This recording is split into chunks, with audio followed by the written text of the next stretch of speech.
All right, time for the crossover. It's brought to you by Every Little Country Repair in Omaha at everlittlecountry.com. How you doing, Ingrid? Whoa. Who's Ingrid in this case?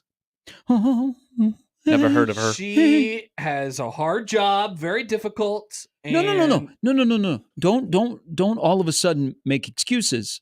Something may have gone wrong. Don't you think that she probably had... It looks even worse because she is a artist. Yes. Yeah. Don't you think that she probably had some feedback going in her ears?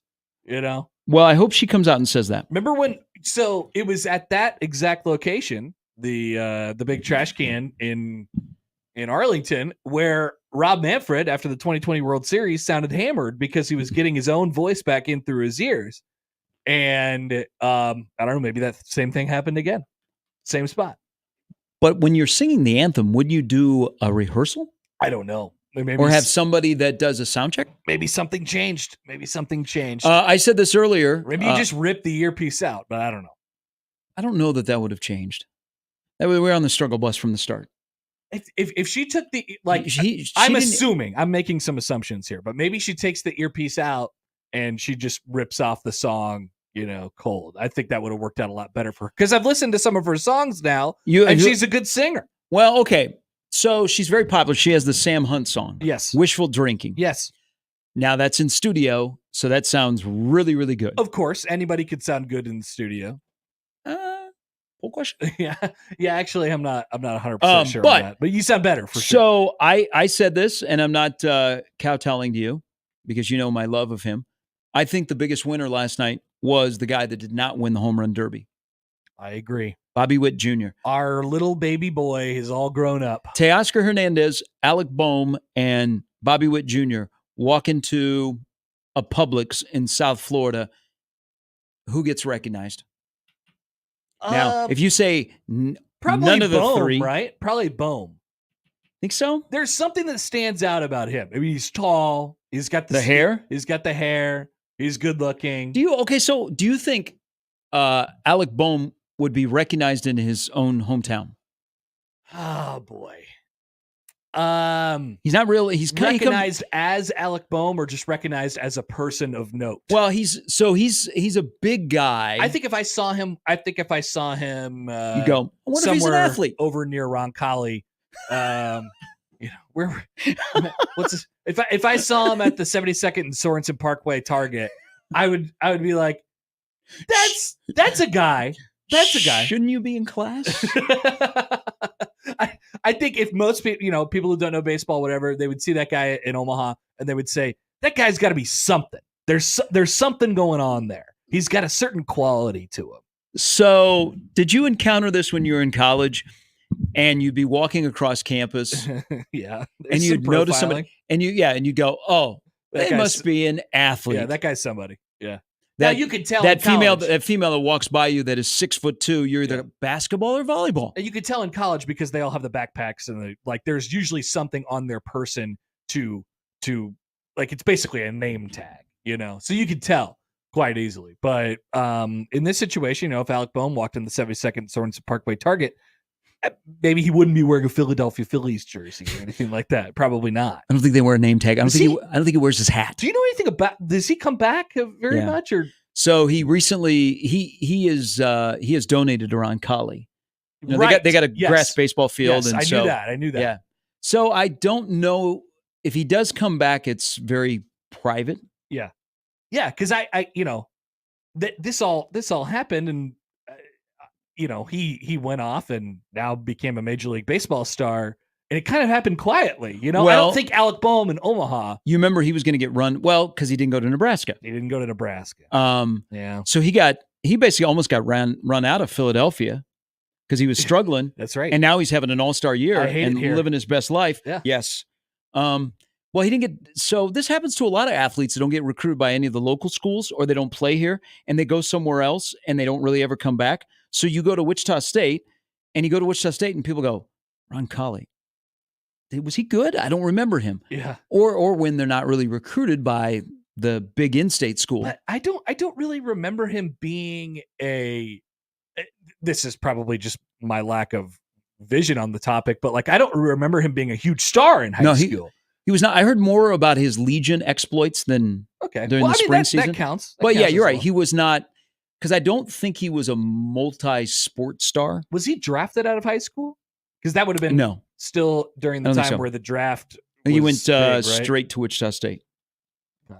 Yeah, I mean that usually matters. I mean, there's so many guys from around here who have been drafted out of high school and they were major stars, and wasn't really the case for him. He got, I don't know when he hit the growth spurt, but at some point he got a lot bigger than he can swing it. Yeah, I mean, it's sweet too. Oof, yeah. He's really smooth. But our boy last night, who has a perfect home run derby swing, this is who has the most pressure in home run derbies. It is not the guy with the bat in his hand. No, it is not. It is the pitcher. It is the pitcher. And James Russell did not do Bobby his brother-in-law any favors. did not do him favors. One of his 3 former Major League pitcher brother-in-laws. Everybody in the Witt family is either a major leaguer or married to a major leaguer. Did you know that? No. It's not a so they have a type. And maybe it was a rule from Bob Sr., It was like, I got 3 daughters here. But look at how much pressure in a home run derby where all eyes are on the pitcher. Absolutely. How much pressure there is. Look at Pete Alonso's home run derby pitcher who, has been good in the past. He was terrible. He wasn't very good. I never was able to throw BP for whatever reason. It was just in my head always. So I cannot imagine stepping up and having to throw BP in front of everybody. Now, there's some pitchers, some of home run derby pitchers who really rip it in there. Russell was kind of just lobbing it, just tossing it in there. Let's see what you could do with this. He could have gotten some more. Bobby could have gotten some more help last night. I don't know this. I think all the colleges, most of the coaches throw. Like Childress, every time Nebraska needs a lefty to throw for BP, Childress still throws. Mm-hmm. Storm Chasers have a BP pitcher that they employ, like a local pitcher that comes in, a righty and a lefty. Like major league teams will employ BP pitchers at home. I usually don't get there early enough for when Omaha's taking batting practice. I'm usually there for when the other team is, but I feel like maybe I've been there once or twice. I don't know. Maybe I could reach out to somebody and ask who throws BP for them. Because in the major leagues, you get paid. Well, I know paid a nice little amount of money to be the BP pitcher. I know it's not Jersh, and I know it's not Dane Johnson, the pitching coach. So it's probably Trip Keister, which he has a great name, by the way. It's probably Trip Keister. He's probably ripping BP. That'd be my guess. He'd be the favorite. Would you rather be a full-time BP pitcher or a full-time bullpen catcher? Bullpen catcher, absolutely. Because you're not like you don't have to, you have to work. You don't have to do anything. You just sit back there and catch it, right? It'd be fun to catch 95-mile-an-hour fastballs all day. These sliders, where it's going. They're not gonna put one in the dirt in front of you. You don't have to block it or anything like that. So, a former Nebraska baseball player went on and's got a World Series ring from the St. Louis Cardinals. Jeff Murphy, who was a catcher at Nebraska, I think he got drafted, or he was an undrafted free agent. Played, I think he got maybe as high as AA, but he was in the A's system. Tony La Russa saw him and was familiar with him, and liked his baseball IQ and offered him a job as a bullpen catcher. Yeah. And so he ended up in the Cardinals organization as the major league bullpen catcher. He got the pay wasn't, I think he got like $70,000 to $100,000, but he got all the benefits of a major league, like free insurance, being vetted, all that stuff. Traveled with the team. You kind of get to be a star too. Yeah. You walk around and people will say, "Can you throw me a ball?" Traveled with the team, and then the year that he was in St. Louis and they won the World Series, he got a World Series ring. Little also known story. Brooks Wells, the basketball official from Grand Island. Okay. Bullpen catcher for Nebraska baseball. That's awesome. I always was envious of those guys. I always thought they were players. I mean, they get to wear full uniforms and they walk out with the pitchers and stuff like that. Like, I always thought there were players. I wanted to be that guy. Or when I found out about the job of a clubby, I was always excited about that too. Like, just to be in there, and I don't care. I'll make you a peanut butter and jelly sandwich. I'll go run errands. If you need me to run to the CVS for you and get you whatever, I'll go run and do that. That sounds awesome. I'd be a major league errand boy. So you'd be an assistant clubhouse guy. You don't want to be the main guy. What's the main guy in charge of that's different? Well, the main guy is in charge of everything. Managing his underlings, because that's a big staff nowadays. Yes, and it's not an easy job. No, because you got to do all the laundry, you got to do everything else. You basically got to be a babysitter. Your laundry would be no good. You got food. Now in the majors, the tips are pretty good because everybody is required to tip. Of course. Now, I think at AAA, everybody's required to tip, but the percentage is a lot different. Well, and they always wait for the 3 or 4 times a year where the big league star comes down and rehabs and they buy them all dinner and stuff like that. Bang. Yeah. So that's where you really make your money. When I was in Fort Myers with the Miracle, Jason Giambi came down and rehabbed with the Yankees. And so he was with the Tampa Yankees and they were playing in Fort Myers. And at that level, you only had one clubby. And he was the home clubby, he didn't travel. And our guy would also take care of the visiting guys. But his focus was on, the Twins clubhouse. Giambi gave him $200 and said, buy as much beer. I need for myself 2 cases. He goes, get our guys about $75 worth of beer. Get your guys about $50 worth of beer. And keep the rest. And he said, no, keep the rest. That's awesome. He goes, but I need 2 cases for myself. Didn't Giambi have a reputation for like not being the best guy, or was he? Or am I getting him confused with other mean steroid era guys? Was he okay? No. Okay, perfect. He was not the good brother. He was not the brother that was in Moneyball. Yeah, well, yeah. He also, according to Moneyball, really liked other activities that were baseball. He also liked playing the music really loudly in the clubhouse and getting yelled at by Billy Bean. What a movie. What a movie. No, I always wanted that job. I think that'd be really cool. Bullpen catcher would be fun. I don't think they would hire out like just straight up BP pitchers. You kind of just have to use one of those guys that's on the coaching staff, right? See, I'm surprised they don't. Like just a local guy that lives here in Omaha that is a right-hander, and they know they're facing a left-handed starter. So Mike has to get off work early from Charles Schwab, and has to come to the ballpark to throw BP at 4:00. That would be awesome. That would be incredible. I'd be happy to lob a few up there for those guys, but I wouldn't be the right guy because I wouldn't throw any strikes. I was thinking about you when I was looking at a food picture on TikTok the other day. I didn't get to bring this up yesterday because Peter had breaking news on your personal life. Did you guys ever resolve that? Congrats, Connor. No, is that why Peter's not here today? No, it's fine. I'm pretty sure Peter's not here today because of that. Peter is previously scheduled to not be here today. Twitter was ablaze yesterday, and they were really sad for you and your wife. Why? And your newborn. Why? Why are they sad? Because he had infringed on a personal thing. No, not at all. The message boards were going crazy. Not even people were saying that Peter should have been out. And looking at that Joe is here, Peter may be out. Yeah, maybe not a good look. Draw those lines together. What did you see on food TikTok? Okay, so there is a new trend that is out there. We've all had flights, right? Flights of beer? Yes. Yeah. And the flight is made by the wood plank. Indeed. If you don't have the wood plank, you don't have a flight. You got to have a good wood plank. Sometimes they're not even planks. They're just like, like an oar. Yeah. Yeah. But sometimes they don't even have the bottom. They just have a hole and you slide it right in there and then the glasses just hold themselves. It's kind of you ever done shots out of a shot ski? Once or twice. Yeah. Didn't like it?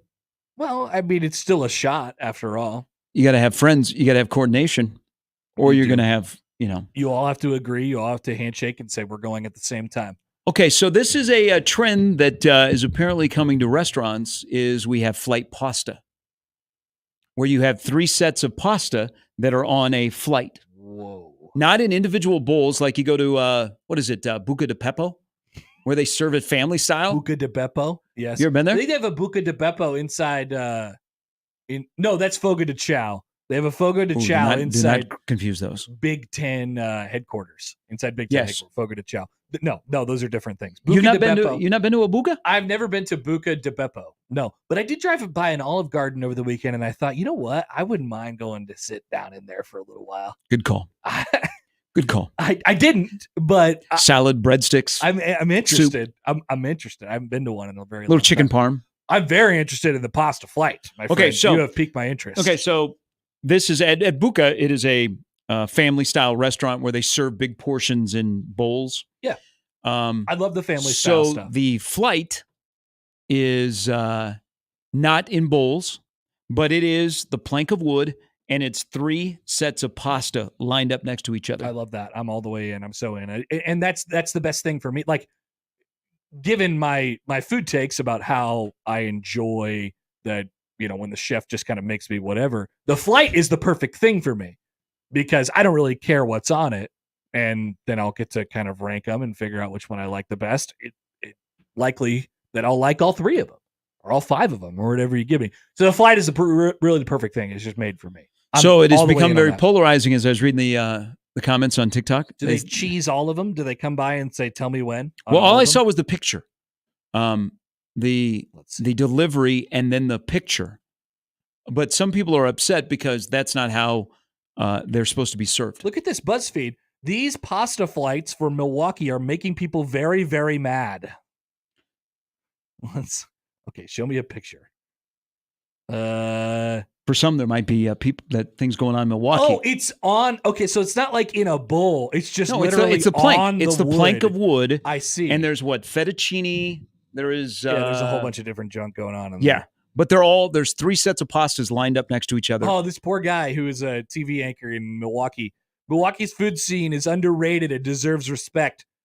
Crew dinner last night. Yes, this is a pasta flight. And then somebody responded with, "I cannot respect the restaurant that would serve me spaghetti on a 2x4. Surely there was another way to serve this." No, I'm not going to get mad at this. I'm not mad at this. I'm all in on the pasta flight. This sounds like a really cool and innovative idea. Can you bring out a second plank and bring me some bread, different kinds of breads? So the whole meal is served as a flight style? One's got focaccia, and then you got a roll. What if you did this? And then you got like a cheesy bread or a garlic bread. Is it pitch or jams that has community seating? So, the big tables. Oh, pitch. Yeah. Okay, pitch has that in the middle. Where you might share a table. Like if you have a party of 4, you might be sharing a table with another party of 4. Yeah, I'd really like to not do that. Would that be the perfect for the flight? Now, sitting at the bar is something that, we have done before. Yeah. We did that at a restaurant last year. Might take up a lot of room there when they plop down the flight of pasta. But the question is and everybody grab their fork. Is this an individual meal or is this something that everyone at the table is sharing? Oh, I think it's a share. Okay, then you got to. No, that's a lot of pasta for one person. You kind of have to scoot the pasta around, or does everybody get their own tongs? I guess I have functional questions, but I'm not against the idea at all. But are we against the community seating? Because I've been at pitch where I've been sitting at a high top, and I've seen the awkwardness of the long 10-person table where they will seat like a family of 6 at one end, and then a family of 4 at the other. And there's a little bit of mingling going on. Yeah, I'd like a little bit of space. Like, this ain't for me. I'd like a little bit of space. I'd like a chair or 2 as a buffer if I'm doing that. But I'm not like if I'm packed, if that restaurant is packed, and let's say my options are 45-minute wait for a table for 2, or you just plop down at this giant table and there's 2 seats at it, I'm probably taking the 2 seats. I don't know if my wife would agree 100%. It's maybe a feel situation, but I think I'm probably sitting down at that table. I'd take that over the wait. I don't like waiting.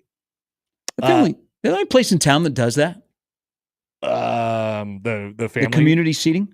The only place in town. I doubt it. There's always the bar. Amazing Daniel, family style restaurants are not ideal for germaphobes like myself. Can't do it. No, they are definitely not ideal for germaphobes. Joe, you would know this because you work at a company that's based in Iowa. I believe that the Machine Shed, you guys ever eaten a Machine Shed? Which is Googling that.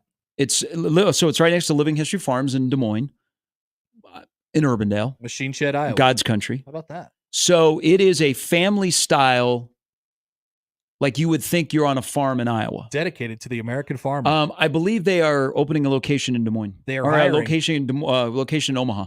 They're hiring. Look at that. Yeah, that's cool. So it's like farm to table stuff, basically. Yeah, but it's served as a family style.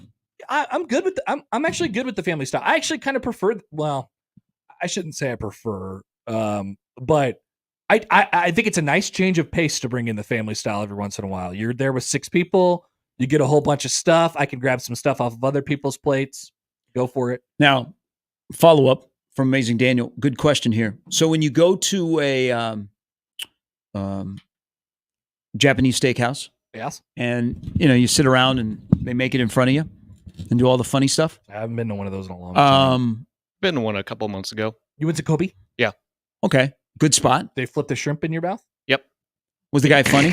Yeah, the guy was funny. Was he talented? Yes. Did he do the onion volcano? Yes, he did. Was his full attention on people at the table? Yep. Did you go by yourself? No, I went with family. It was for my stepbrother's birthday party. So did you take up all the spots? No, we did not. So you had strangers that were there with you? Yeah, we had strangers. Was it awkward? No, it wasn't. We didn't worry about who else was eating with us. It's a welcoming environment at Kobe Steakhouse. But that's a special, individual experience. It can be, but sometimes you get what you get. So we're gonna have forced friendship is not the worst thing in the world. It's not. Right? I'm not against forced friendship. Forced friendship as long as you don't get arrested. Yeah, there are limits. Not too far. You don't want to go too far, but forced friendship is not that bad. All of a sudden, maybe you like the people you're sitting. Chances are that you're going to be sitting next you're going to get people. You're going to get stuck because you're all fired up to be there, and then you're going to get two people that are on a date that can't stand each other, and they sit there and they're miserable and they ruin your experience. I've never been placed at a family seat. Now, I haven't done that much family seating, to your point, but I've never been placed at a family seating situation where I'm next to people that I'm thoroughly annoyed with or anything like that. Most of the time, I'd say in my case, 100% of the time, they've been just lovely people. Lovely people. You talk, you don't have to say that much. How's it going? Whatever. I'll make a couple jokes every now and then you basically have the meal as if you normally would. Joe, is Kobe your birthday spot? No, that was my stepbrother's birthday spot. What's your birthday spot? Big Fred's. Oh, no. Bailey's. I would say Mantra over in Benson. Either that or Jams downtown. Jams. Did you see the Jams on Center is closing? Yes, it's going to be a high-end steakhouse. Yeah. That's moving in there. Yeah. The place is huge. Yeah, I know. Because it used to be, it's been 7 different things. But it was upstream. That building at Legacy whatever Plaza, not catching on. Nobody's doing anything. Yeah, but okay, so when Upstream was in there, I remember going in and sitting upstairs, and they were busy and they were able to fill everything. Well, Upstream built it, right? I'm pretty sure it was built for Upstream. And then it turned into a real estate place. Yeah, now it's a Jams. And now it's a Jams. And then now it's Jams, not a Jams anymore. But it was way too big. It's 6,000 square feet. It was way too big. A gigantic building. And now it's going to be a high-end steakhouse, which, of course, Omaha needs another high-end steakhouse. Absolutely. Of course we do. Of course we do. Curious to see if it works. That's crazy because I went by that area just a couple months ago and it was still a Jams. So, wow. It's just shutting. It's still got Jam signage all over. Oh, it's still got signage. They're still keeping their other locations open. So it's kind of like the Fuddruckers nearby. They have the signage there, and is it still there? Yeah, it's still there. Yeah, the building is still there. The signage is still there. But pretty much soon, you can't go to Fuddruckers. I tried. I tried one day. I found out that for Omahans, Fuddruckers is very polarizing. It is. I had a good experience at Fuddruckers. Moved here. I suggested to someone in the building that wanted to just go to lunch. I'm like, let's go to Fuddruckers, and they're like, nah. Really? And I was Does that person still work here? No, they've retired. They're in the Nebraska Radio Hall of Fame. Okay, so Neil. Good morning, Neil. When I was talking about working here, the boss suggested that we meet at Fuddruckers, and I thought that was kind of on brand. Looking back now, and then we parked at Fuddruckers, and there was cars in the parking lot because there's a cell phone store next door. We parked in the parking lot, went up to the door, pulled the door, and it was it's closed. And it had been closed for years. And so we were like, let's just go to Chipotle, which we did because our boss at the time really wanted a Mexican Coke. He very much wanted, he loves Coca-Cola. He loves Coca-Cola. It was good to see him during the College World Series.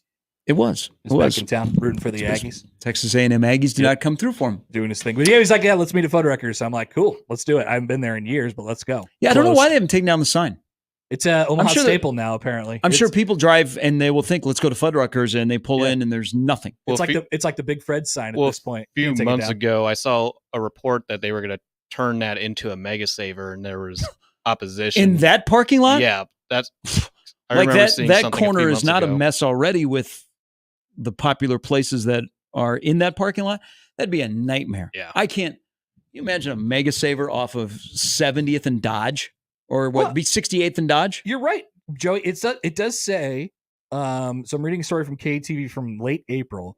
Mega Saver moving into old restaurant near Omaha Central Library Crossroads concerning homeowners. But Wait a so minute. this How are never they going to be happened. able? Are they going to have gas?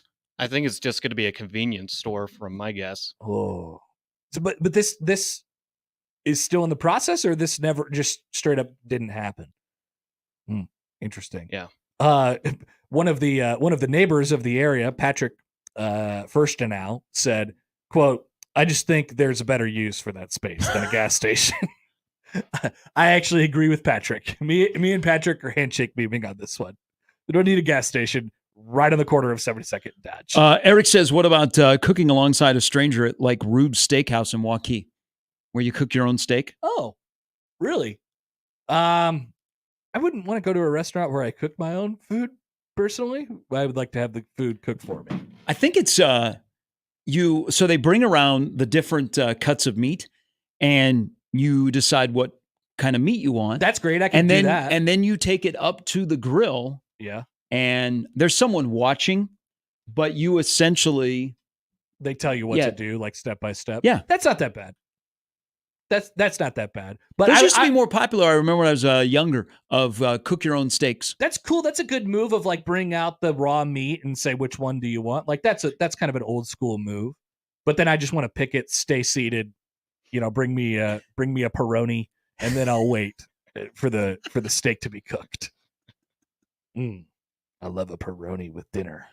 Very good. It's a good beer. It's a good beer. Is it? It is. It is a good beer. Good Italian Pilsner. Boxing True writes in when he sat at some family style settings. I sat by a stanky ass guy.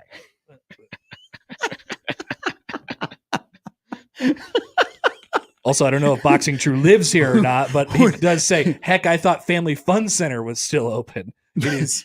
Well, you must have missed Family Fun Center XL then when that was going, but that is also gone. It is now a Raisin Cane's. Wait a minute.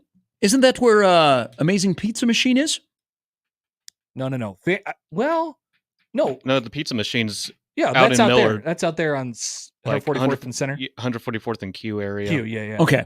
Yeah, but remember it was Family Fun Center, and then they like rebranded it to Family Fun Center XL, right, Joey? Am I right about this? It was a. Was that a separate place? Are you talking about the one that was on Dodge? Yeah, or- 72nd Dodge. Yeah, it was the regular one. And then they moved over, I think, 108th and Q. Is this where the office supply store is? a little further west? All right. A little further west. It's where Family Fun Center is where Raising. Yeah, Oh, the, okay. the old one's where the Raisin Canes was at, and then the Yeah. the one that was newer, I think that's no longer and there. Panda Express.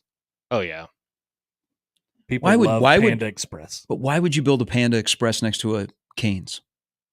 It's like you could not go anywhere else for your fast food ever. it's a tight area to get through. It is, which is all the more reason why you shouldn't put a gas station. But you know on what? the So corner. that makes perfect sense that now you're going to have a public library on one corner across the street from the worst parking lot in Omaha, bar none. Absolutely. The scooters on the corner, Yes, Yeah. and that has a cell phone store in there, T-Mobile. formerly known as Fuddruckers, They've got Starbucks. and Chipotle and scooters. Yes, like some of the most popular things, Yes. and a little tiny parking lot. It's the worst.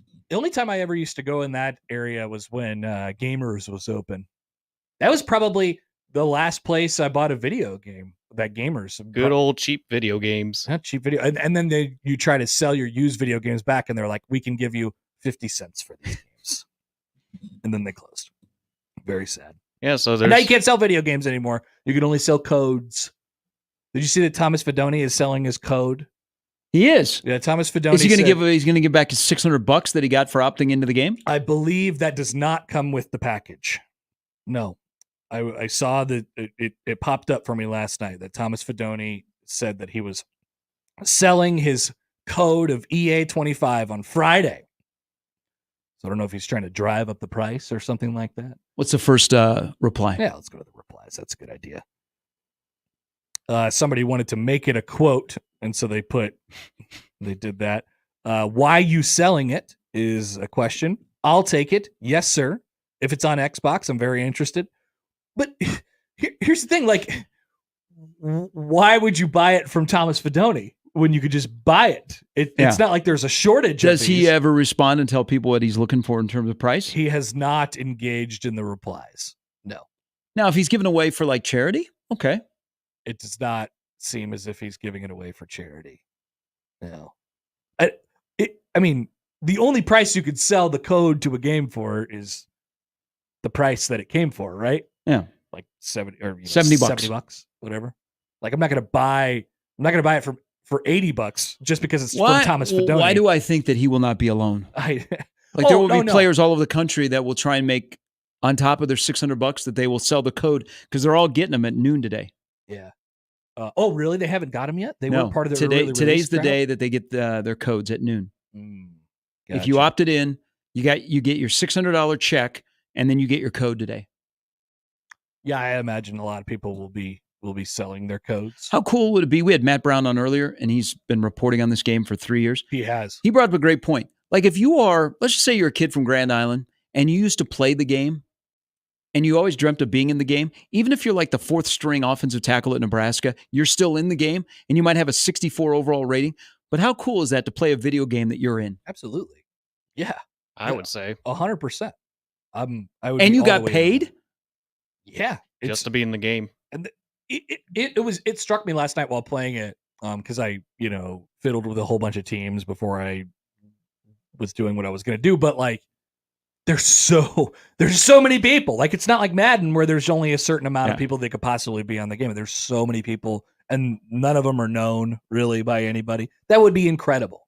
What an experience. Johnny mails in, by the way. Apparently Gary has never been to the Dunkin' at 144th and Pacific parking lot. Oh, I've seen that location. So I'm trying to think. Right there by Miller North? Yeah, it's right by Miller North. It's on the opposite corner. It's so traffic from the Rusty Nail is backing it up? Or the Flower-Rama. Oh, Flower-Rama, yeah. Good one. I haven't been to the Rusty Nail in a long time. I love the Rusty Nail. The Rusty Nail's still open, right? The only thing I hear is that the times that I've been in that Dunkin' location, the owners are bitching about the Miller North kids. Oh, I bet. I would be. That overrun the place. I would definitely be complaining about the Miller North kids. I will say that I think the West Side students ran Starbucks out of Countryside Village. The kids love their coffee nowadays. They really do. If you go to the Dunkin' on 90th and Center, there is a sign on the door that only one West Side student, because West Side Middle is right there. Yeah. And then the high school isn't very far either. Only one West Side student can be in the building after 3:00. Is that true? Yes. It says it right on the door. Once school starts, it'll be back up there. One kid at a time. They don't like kids. And then also nobody can be unaccompanied. Oh, you have to have an adult with you. Oh, I bet they just wreak havoc in there. And they just go in there and sit. No, at the same time, no. But like the Starbucks across from West Side, I mean, all hours of the school day. Why wouldn't Dunkin', like, you know what the kids are going to do? They're going to come in and they're going to buy coffee that costs $9. Yeah, I don't know if they're going to buy coffee. But they're going to mess up the store, but they're going to buy somebody's going to buy the coffee that costs $9. That person that wanted to come into the store, they're like, nah, I'm good. All I see is high school and teenage kids. Yeah. See, don't want to cause any trouble. So run into problems. Hank writes in on the YouTube about Thomas Fidone selling his code. Will Fidone sign the code? Unclear. I thought we were. Don't know if he possesses the possibility to do that. I thought Thomas Fidone had built up some goodwill. Is this a breakdown the goodwill? Oh, I don't think that there's anything wrong with Thomas Fidone. He's got goodwill. He's got some equity in the community here, but he's selling his code. He doesn't want to play he's too busy getting better to play video games. And that's why I support Thomas Fidone. There's also a lot of other stuff on Thomas Fidone's profile. Anyway. Yeah. Yeah. All right. It's okay. Have a good show. We will. Enjoy the All-Star game tonight. We will. I won't as much because they will be wearing stupid jerseys. And Stupid. I think only one of the Royals pitchers is going to pitch. What do you mean? They're all going to pitch. I hope Lugo pitches, but is there enough for Reagans to get an inning as well? Or is he going to come in and pitch to one batter? They make it a priority for if you're on the roster, you're going to play, which is to the detriment of the All-Star game, because then when you get to the 8th and 9th inning and the game is 5-5 or something like that, you run out of players. Well, yeah, we're talking about guys that nobody have heard of in the game, which is funny because they're still All-Stars. But also it's Willie Castro is going to have the game-winning hit tonight. Would it be better for the game if the Bobby Witt Juniors, the Aaron Judges, the Sotos, not pitchers but position players, played 6-7 innings? Probably, because it'd be better. Bobby will be in the game product. the 4th inning on. Yeah, Henderson will probably bat twice and then he's out. Well, they usually don't. They have 3 kind of waves of people, position players, and then pitchers are 1 inning and kind of go. I love the first inning of an All-Star game is awesome. And then I always watch the first inning of the All-Star game, and then I kind of zone out for a little while, and then if it gets good later on, I'm probably back there. But Skeens against Juan Soto tonight, I'm all the way in. I'm so in. Hey, there's pressure though on Soto, because if we do not get Skeens and Judge, it's because he went 1-2-3. Which I have a prediction for tonight. Paul Skeens strikes at the side in the first. On FanDuel, you can. There's a prop for his velo on his first pitch. Oh, really? Okay, hold on. Just stick with me here real quick. Let's see what else we got for tonight. All-Star game. Can I get some play? Okay, let's do player specials. Oh no, that's just for the season. Okay. Pitches per plate appearance. That's funny. The odds are down right now. But so it'll be Corbin Burns versus Ketel Marte in the first at bat of the game, right? Over under 3.5 pitches in that at bat. Usually they're swinging first pitch of the All-Star game, right? Under. So I'd probably say under. Or is Stephen Kwan leading off tonight? I can't remember. Whatever it is. He's batting 5th. No, Stephen Kwan. Stephen Kwan leading off? I believe Stephen Kwan is leading off for the AL tonight. Where can I get a Paul Skeens to strike out people? That's what I want. Oh, Bobby Witt Jr. plate appearances. You could bet on Bobby Witt Jr. to get a single plus 500. Extra base hit, double, triple home runs plus 750. Okay. This is all interesting stuff. I would like if I was able to get some really sweet odds on Paul Skeens to strike out the side in the first, I would take a flyer on that. I just think he's going to be blowing people away tonight. It's going to be the Paul Skeens show. I hope it's just 100. Yeah, and then somebody off of the Rays will win the MVP. I think I put a little money on Simeon as a hometown guy that will come in later in the game. Oh, good one. Yeah, because that's probably what you're looking for, unless somebody hits a grand slam or something like that. And then you're in trouble. All right, enjoy. All right. That is the crossover powered by Ever Level Concrete Repair in Omaha at everlevelconcrete.com. It's Tuesday. We'll start things off next.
Hi, good morning and welcome in. Happy Tuesday. It's the Connor Happer Show. You're on 1620 The Zone and on 1620thezone.com. Connor Happer and Joey Colbert with me today and the next 2 days as, tomorrow, Joey will get the great honor of being here on the most dead sports day of the year. It's really tomorrow and Thursday. So you and Josh will split those days. Oh, sweet. Yeah. I'll take it. So Joe, well, we're going Joe now. Joe, It doesn't matter. Doesn't matter, Connor. I'm going to keep mentioning it. If you ever get the urge to say something, if you feel like you got something to say over the next 2 days, get it out, because I'll tell you this: we got time. We got time, baby. And so, whatever you got over the next couple of days, don't be afraid to chime in on the show.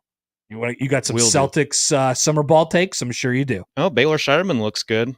I saw Baylor Shireman diving into the crowd last night. Yep, he did. That is a Celtics-like play. Derek White and Drew Holiday would be proud. See, that's the thing about Celtics fans. So anytime anyone does something admirable like hustle or, try hard, they're like, yes, that's a Celtic. I'm not happy ESPN sent a notification to me. They only sent a notification when Bronny James blocked a shot that went out of bounds. I hope that to start getting notifications for when Bronny James airballs, but that would be too many times. He hasn't made a 3-pointer yet. He's 0%.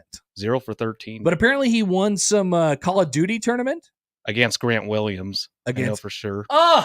Tough L for the Celts, Joey. He's on the Hornets now. Oh, see, I didn't even know that. He used to be on the Celtics. He was on the Celtics, then the Mavericks early the past season, and then he got traded to the Hornets. Thank you. I got to catch up on my NBA, who is where and things like that. But welcome to the Tuesday show. Tonight is the MLB All-Star Game. I'll have my yearly take that we'll have during Major League Baseball Reaction Overreaction that we'll do at 12:30 today. You'll hear it every year from now until they change something. You've heard it before, and we will do it again at 12:30 today. Last night was the Home Run Derby. We'll dive into some things from that. Bobby Witt Jr.'s stardom is rising. That makes me very excited. Jacob Bigelow will join the show at 1 o'clock, and he is our lone guest today. That is the lineup powered by the Referees at John Higgins Weather Guard. We could ask him about some sicko international basketball that's going on right now. Bunch of other stuff that I want to get into on the show today. Bill Connolly has put out his Big Ten SP Plus preview. He brings up something that got my gears turning a little bit on Nebraska football. So we'll do that today during the show. The college football video game is back. Joey was sharing tweets last night about how he couldn't kick with Nebraska kickers. That was my first one, and then I kind of figured out what to do. Yeah, you have to do the power, right? You have to hold it. I did not know that. It is hard to kick on the new game, which is good because #CollegeKickers has always been a thing. I have a little topic about Dylan Raiola that I would like to bring to the forefront today. A little bit about college football or college athletics expansion. Pick Six Previews has their playoff projection out. So we have a bunch of college football topics today. And we'll do a little, if we get to it, maybe this is something that we could hold for tomorrow. We can play a little conference realignment, stock up, stock down. As you may know, there's 100 new teams going into various different conferences this year. And we'll see, I will judge whether their stock is up or down. Now, I know what you're thinking. It's sort of a moving target, like all encompassing things. I know it's a feel thing. It's a gut thing, as Kevin from The Office would say. So we'll do that for you either at some point during the show today or tomorrow. Skip Bayless is going to leave your television. I cannot believe that. It's kind of surprising. So we might touch on that during the show today as well. Want to hear from you guys? 402-951-1620 on the 42 Degrees The Source hotline. You can call or text that number. Tweet at Happer Show, at Connor Happer on the J-Tech Construction Zone Twitter feed. We'll have some polls, I'm sure, that will appear invariably throughout the show. You can email Connor, or do you have an NRG email? Yes, I do, Connor. Tell everybody what it J. is. Colbert at nrgmedia.com. J. Colbert at nrgmedia.com. If you would like Joey to get an email that is not sent to me, and then Joey can bring it to our attention, or Connor at 1620thezone.com as well. Also, feel free to leave a comment on the YouTube, 1620 The Zone TV. You can find us there. We're streaming live pretty much consistently from 6 a.m. to 6 p.m. I made the title for the show this morning because Josh is gone, so I'm making the streams. And I wanted to call the show today, every show has like a little title. I wanted to call the show Video Games with a Side of Dongs. And maybe now retroactively, unsurprisingly, that was flagged by one of our providers. Twitch didn't like it that much. So we just got up streaming on Twitch. I had to change it to Video Games with a Side of Home Runs or Homers or something like that. So that is the provider that is giving you the lovely feed on ZoneTV.live. ZoneTV.live. Remember, we can't stream to our Twitters anymore because we're not nerds and we don't pay for Twitter. So you can find us in a variety of different places. This is why we're set up for this, just in case one of them goes away or Elon makes some questionable decisions. ZoneTV.live is there for you. On the YouTube, Charles comments in, are we going to talk about the worst anthem of all time? Indeed we are. Got to. Indeed we are. It is the topic of the sports world today. We will dive into it when we return from the break. And for those of you wondering, because Sam tweeted at me earlier, he said, can Happer do the anthem better than Ingrid last night? I'm prepared to hear it during the crossover. At me being at the risk of potentially being forced to sing the national anthem at any variety of local sporting events, let me just say right out front, no. I've thought about this a lot because there have been times where I felt, maybe I was going to have to be forced into action on this for, a time or two. And I thought, okay, could I actually do this? And I think that I would need some practice, obviously, but I think that I would lose myself. Now, can I sing okay? Sure. I could sing okay. But we'll get into it next. I think Ingrid had some more problems going on with the headset in her ears. So I don't want to give her an excuse, but kind of going to do that. We'll come back with that. Plenty more from the Home Run Derby last night and some Husker topics when we return on a Tuesday edition of the Connor Happer Show on 1620 The Zone.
And their products will give you the best defense against future damage.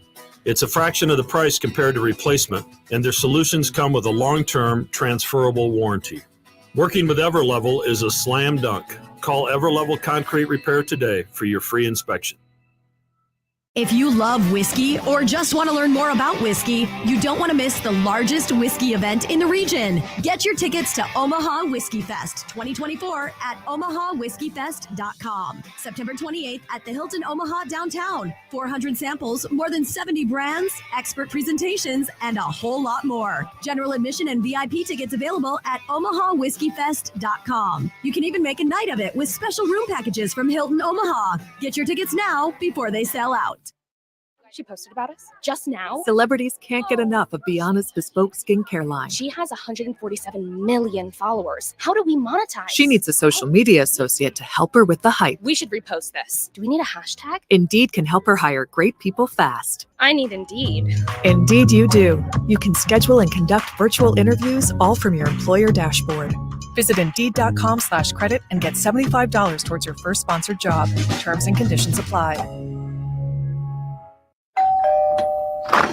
Hey, neighbor. Nate, there's a fully inflated hot air balloon in your backyard. I know, isn't it great? But why? You can't keep it there. The homeowners association will go crazy. Oh, I'm not going to keep it up there. I'm going to fly it over the Nebraska football game on Saturday to get the best seat in the house. Nate, you don't have to do that. Just enter the Nebraska Lottery's Lotto America Ticket Snap promotion.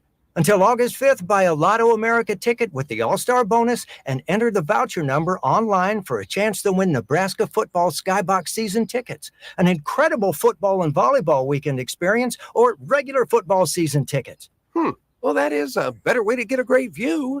Yeah, one other question. Why is the balloon in the shape of a giant volleyball? You were going to fly over a football game.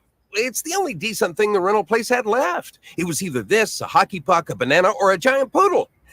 Even I have my standards. Lotto America top prize odds 1 in 26 million. Are you the decision maker in your company? Consider this. For the first time in decades, there's a better option for a corporate card and spend management platform. Meet Ramp, the only corporate card and spend management system designed to help you spend less money so you can make more. With Ramp, you get full visibility into your company's spending and control who spends what with each vendor. Ramp's software collects and verifies receipts instantly to save your team valuable time. Ramp automates data entry and routine tasks with automated approvals, expense categorization and bill payments, time-consuming tasks, which means you'll stop wasteful spending and close your books in hours instead of days. Businesses that use Ramp add up to 5% to their bottom line the first year. If you're a decision maker, adding Ramp could be one of the best decisions you've ever made. Get $250 when you join Ramp for free. Just go to ramp.com/sports. Ramp.com/sports. ramp.com/sports. Cards issued by Sutton Bank and Celtic Bank, members FDIC. Terms and conditions apply. Tickets for less. Best seats, best prices, no service fees. Shop ticketsforless.com. KOZN Bellevue, Omaha, Council Bluffs. This is 1620 The Zone.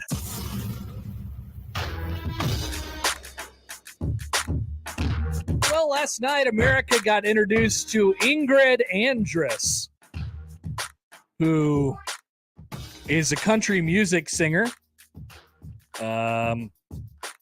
She got the great honor of singing the national anthem at the Home Run Derby.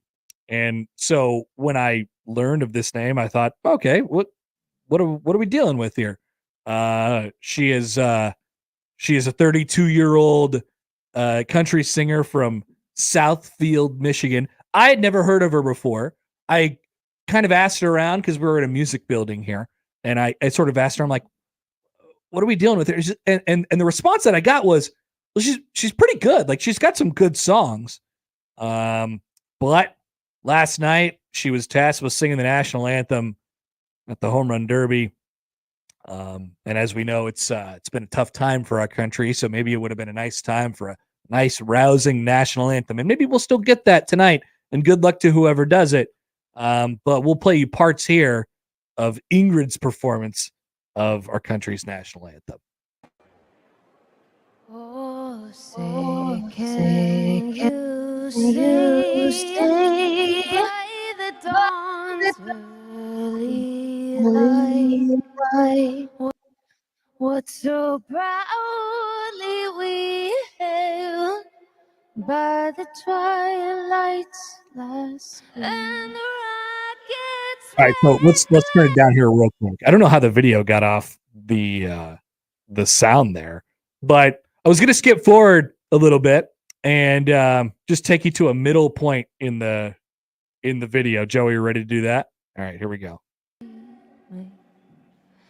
Now we're not getting anything anymore. I don't know. I tried to skip around a little bit. Are we not getting anything from it anymore? No, I thought you wanted me to play it off my computer, so that's where you got the sound. Oh, I was just playing it off the video. Anyway, whatever. It was if you could just skip ahead to like a middle portion of the sound if you want to. Yeah, I could do that. Okay, just skip ahead to the middle because that's where it really got wacky on it. We're playing some of the images on our YouTube if you're watching along with us there. But here's the sound. If we can get there. Are you hearing it? Because I'm not. Okay. All right. So either way, it didn't start out so bad, and then it became painfully obvious that it really wasn't going to work out for Ingrid last night. And unfortunately, this is now the sports story of the day. In the absence of anything else going on in our sports world, we're looking for something to latch on to. And I would invite people to become a fan of the Kansas City Royals and become a fan of Bobby Witt Jr., a young talent who we'll talk about a little bit later in the show, whose star exploded last night. And you only get so many opportunities in front of all of these people to really announce your presence. You only get one opportunity for a first impression. And unfortunately for Ingrid last night to the baseball world, it was not the best thing. Now, I will say this for Ingrid. And if you remember a certain event, and I mentioned this during the crossover, if you remember the end of the 2020 World Series, when Commissioner Rob Manfred was going to give the MVP trophy and World Series trophy to who won the Dodgers, I guess, who won the World Series that year. He got up there and he realized as he was talking that he could hear himself in his ears, and it slowed him down to the point where he sounded drunk, and people were yelling at Rob Manfred on social media, and they were saying, is the commissioner of baseball really drunk after this COVID World Series? And it turns out that he wasn't, or we were just confused as to what was going on, but he could hear feedback through his ears. So imagine yourself talking, and then you're hearing yourself a split second later in your ears. It throws you off. I don't know if that was the case with Ingrid last night. We're going to have to get to the bottom of this story, but I am going to leave in the possibility that was happening to her last night. So we're all jumping on her, and yes, it was a horrible rendition of the national anthem, but I'm going to give her some grace. I'm going to give her some leeway here. And I think that's only appropriate as she announced herself to the world last night. Once again, not a great first impression, but I'm going to leave some space for the possibility that she was hearing herself in her ears, because I pulled up her Spotify page this morning and, just like sampled a couple of the songs. Not bad. Everybody sounds good in the studio. I guess not everybody, but most people sound good in the studio. So you can make it work to make yourself sound good, or the producers can make you sound good in the studio. But I'm gonna give her some grace on this one because it's live, and I don't know what she was getting in her ear, but it had to be something. Mason Daniel writes in on Twitter, on the JTech Construction Zone Twitter feed, is every time these things happen, I wonder why the national anthem at sports events is a thing anyway. We don't do it before a concert. We don't do it before a movie or really anything else. It really seems to trivialize the anthem more than it ever does anything positive. Oh, I don't know, Daniel. Like, there's been great, like, even locally,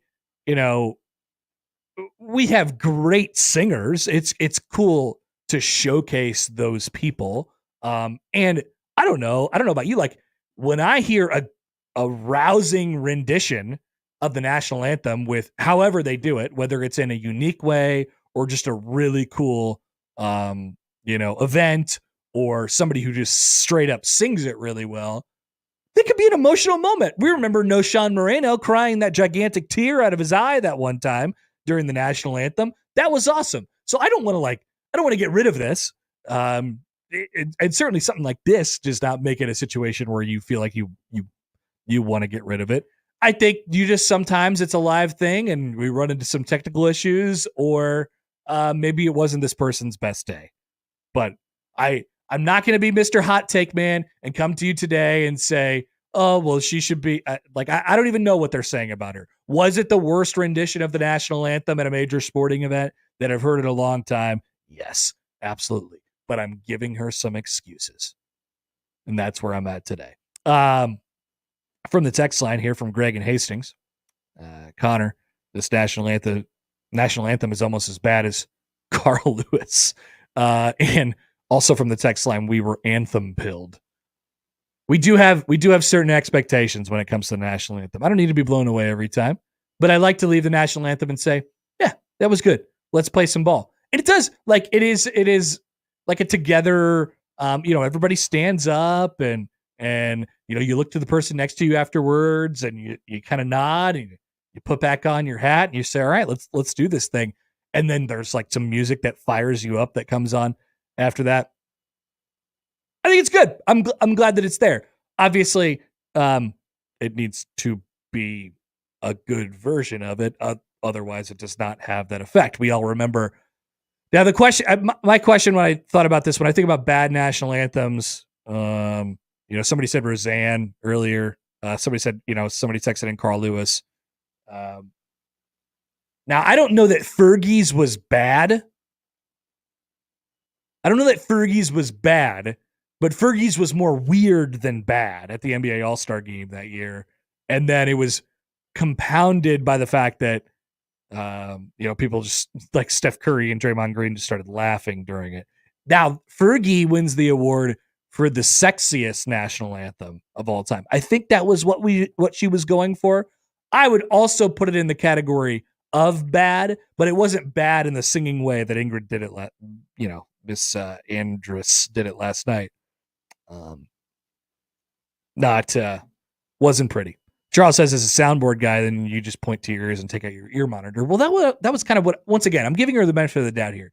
But if it's me and I hear something in my ears, and we've had it at the beginning of many, many broadcasts before, like, and I'm not wearing a headset and I got an earpiece in, just rip the earpiece out and just start singing it solo. Like you don't need whatever's going on back there because it's hurting the integrity of the song. Now, once again, people arguing here, and I think these are all fair points, but once again, I'm just trying to be nice. Texter says she's a performer. She should be used to having sound in her earphones. She hears herself all the time in concerts. She just didn't have auto-tune this time. So is this what we are going with as a take today? Is this the consensus of what Ingrid Andress is? She's just a horrible singer. Is this what we are to believe? She's just a horrible singer. Joey, are we ready to play a little bit of it again? Can we do that? Go ahead on your side. Okay. Well, I'm gonna fire some up in the middle and see if it works.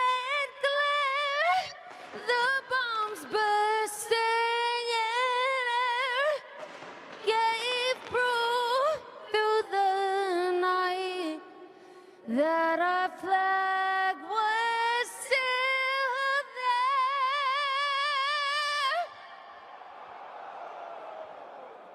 Oh, say does that star-spangled banner yet wave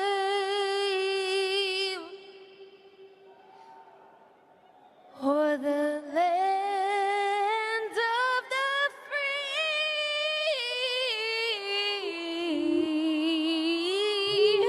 and the home of the brave. Oh. Oh my goodness. Once again, trying to be nice today, okay? I'm trying to be nice. I'm trying as hard as I possibly can. I hope that she, upon further review, now I've watched it probably 6 or 7 times and we're basically zaprudering this thing. Like, I hope she wasn't trying to do something, I hope she wasn't trying to she wasn't trying to do a different, just the key to singing the national, as a person, you could listen to me because I'm a person who's never sung the national anthem before, and I don't know the first damn thing about singing. So listen to me when I tell you this. My advice to singers is don't try and do anything don't try and do the national anthem a different way. Just sing it. Just sing it naturally. Just sing it how you would always sing it. And that is plenty enough for people who are about to enjoy an exhibition home run derby. CJ writes in, and I definitely agree. Just, it gets harder to watch every single time. It really, really does. It gets harder to watch every single time. And so now we're Zaprudering this thing. And it's not good. Not good. So yeah, hopefully this, there's enough, there'll be some content out there today, and people who make lists will be making lists about who sung the worst national anthem of all time. As far as major sporting events are concerned, that's up there. That's up there. I hope it was just something in her ear going on. I got a message here.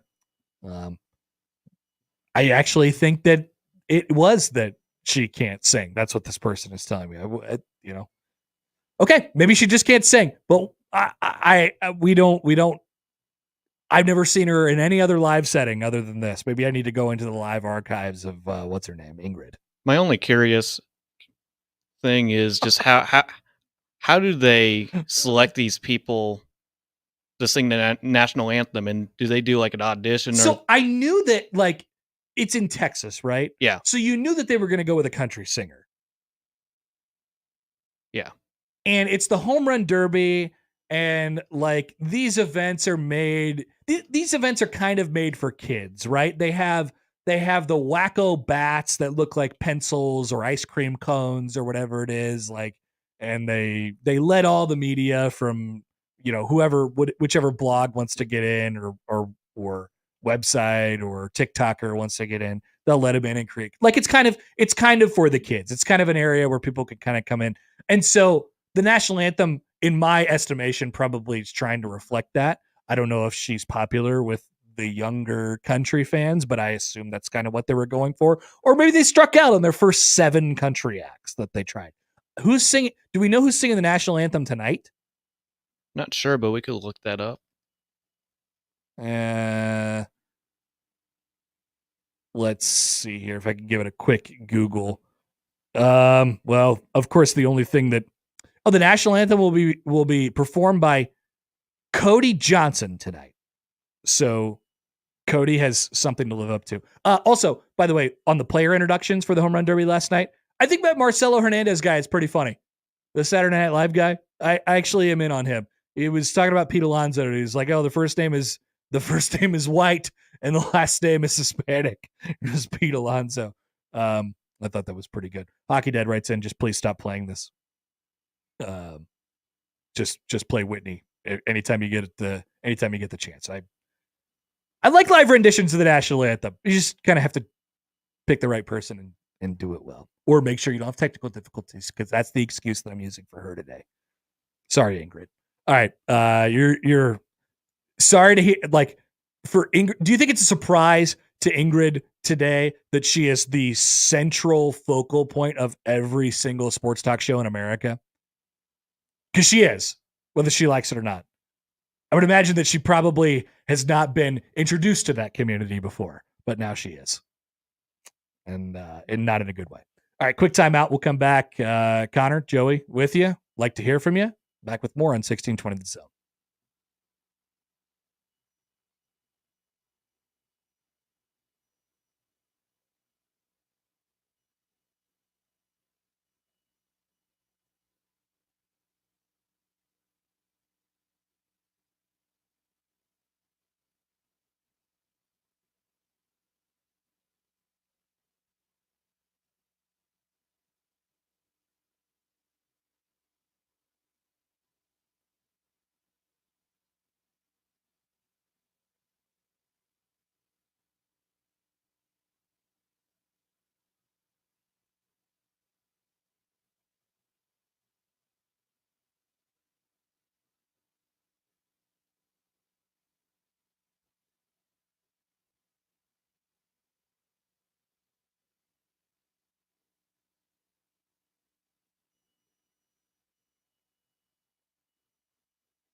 All right, welcome back. For the Connor Happer Show here on 1620 The Zone and on 1620thezone.com.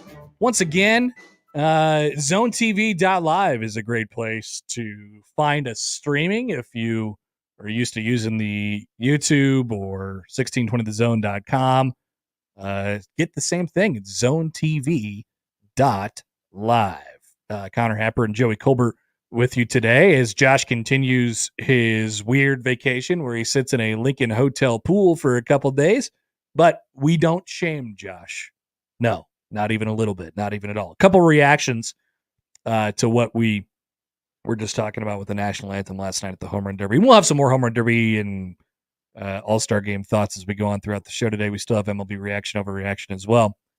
A really, really good Husker football connection and a callback to the show. This is a great email from John. I say we give Ingrid another chance. She can't possibly keep singing that bad, right, Connor? As John's giving me a little crap for my Jeff Sims take from last year. Hey, I'm a big believer. Maybe this is from my baseball background. I am a big believer in the law of averages and how things kind of, straighten out. Well, Jeff Sims was a turnover machine, as many people said at Georgia Tech. But when he got to Nebraska, he was turning it over on like 90% of his possessions. And I thought, this can't continue. And then it kind of did. So, yeah, the law of averages didn't exactly work on that one. And for the record, the law of averages hasn't necessarily worked out for Nebraska as far as the turnovers are concerned over the last, 10, 15 years either. So I want to put a pin in that real quick, and just as far as Nebraska football is concerned, because I have a Dylan Raiola topic for you in a second. But Blake writes in, I love when this happens too. National anthem. Blake writes in the Equitable Bank box. The national anthem before the Creighton UConn game where the fans sang it was awesome. So as a person who works in game production and fortunate enough to be the PA voice for Nebraska women's basketball and be involved with the operation over at Creighton and understands the inner workings, I can tell you that this is the worst nightmare. Right? Now, the result of it is great. If the result of it is we got this really cool, organic, everybody got to sing the national anthem together in unison, that is the best possible result. But the worst nightmare is going up there and putting your national anthem singer out there, or being the national anthem singer and the mic doesn't work, or you lose your spot in the song, or whatever it might be. Worst nightmare. And there's nothing that you can do as a person in the game ops. There's nothing that you can do because it looks, you don't want to run out there, go grab the person, grab him a new microphone, and then have him continue on with the song. That looks weird. You kind of just have to either pull the ripcord or continue on or hope and pray that there's a positive result at the end of that. And then, so that's where Blake brings up a good point where that Creighton UConn game, the fans just kind of chimed in. It's happened before. What was the one where Mo Cheek saved that little girl? From during the national anthem. That was a classic moment. Great result with really, really bad, a bad direction being thrown in there at the beginning. All right. So want to hear from you guys in the show here, 402-951-1620 on the 42 Degrees of Source hotline, call or text that number. I have a quick topic for you. It's a little, I don't know why, but I was thinking about this coming into work. And you're probably thinking, what's wrong with this guy? Why is he so weird? Why does he think about this stuff all the time? But yes, maybe it's because of the stupid NCAA game that came out yesterday, and we'll still get Joey's review at some point during the show, and mine at some point during the show today as well. But I was thinking about Dylan Raiola. And you're like, Connor, how much of your mind is occupied by Dylan Raiola and what he's going to do this year? Actually, it turns out kind of a lot. There's a lot of pressure on the guy, and we can go back and forth about how good he needs to be. I was thinking about the differences in the way incoming highly touted freshman quarterbacks were handled and were talked about, And then I was trying to compare that and sort of put those side by side with the differences in how I view them as players and what their strengths and weaknesses are. So you go back a little bit and like Taylor, if we just go back to that period of time, if we go back to Taylor Martinez, he almost doesn't even count because first of all, we weren't even sure that he was a quarterback. We knew he was in the race, and then he ended up starting. There wasn't really a lot of hype for him, and then he kind of just burst onto the scene. So he didn't come with a lot of fanfare, right? And then you go to Tommy Armstrong. I think about Tommy Armstrong, and I think by the time that Taylor was nearly done, and he was injured all throughout 2013, we were kind of looking down the bench and saying, "Man, I think it's time for this Tommy Armstrong guy." Highly, 4-star, highly recruited guy, plucked him out of Texas. Really, really strong arm, right? Physical tools. And then obviously possesses the ability to run the ball. Then I think about, there was some fanfare for Tanner Lee, but, we could skip over 2017. Patrick O'Brien, I guess there was some fanfare for Patrick O'Brien, although he never ended up being Nebraska's full-time starting quarterback. What was the thing that we were excited about for Patrick O'Brien? He had all these physical tools, right? And he just kind of possessed the ability to really throw the football. And obviously he was a highly recruited guy, and it never really worked out for him at Nebraska. Adrian Martinez was a little bit different.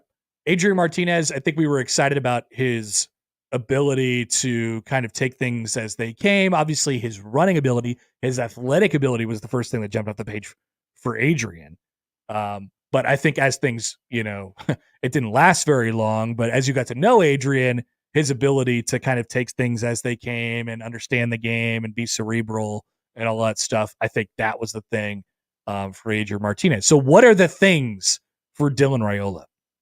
Obviously, it's a 5-star recruit. It's a big coup for the program to be able to get a guy like that. So he comes with a certain amount of fanfare. But I think, when I think about Dylan Raiola and the tools that he brings to the table, it is not the fact that he has this rocket arm and Nebraska has to shape him into something. It is not the fact that he is this, it is not the theory that he is this ball of clay that Nebraska has to, if they do so, he has to mold, they have to mold him into something that is actually polished at the end. That is usually the thing with highly recruited 4-star quarterbacks. Here you go. You have this ball of clay. You have this really athletic player, a guy with all the tools, but if he puts them together, then he will reach his potential and he will end up looking like that 4-star quarterback or that 5-star quarterback that you recruited him to be.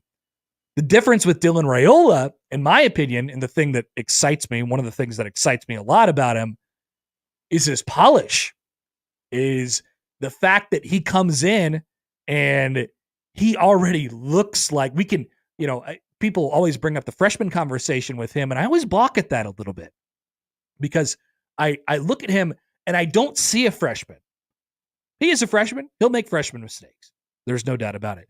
But the mistakes won't be because of his lack of polish. The mistakes won't be because he is this athletic guy that needs to learn how to play quarterback. Or to make a comparison, you look at the Major League Baseball draft, and a lot of times you'll see, what you have seen. Now this is prior to the pitching, kind of community really taking off and us learning more about baseball.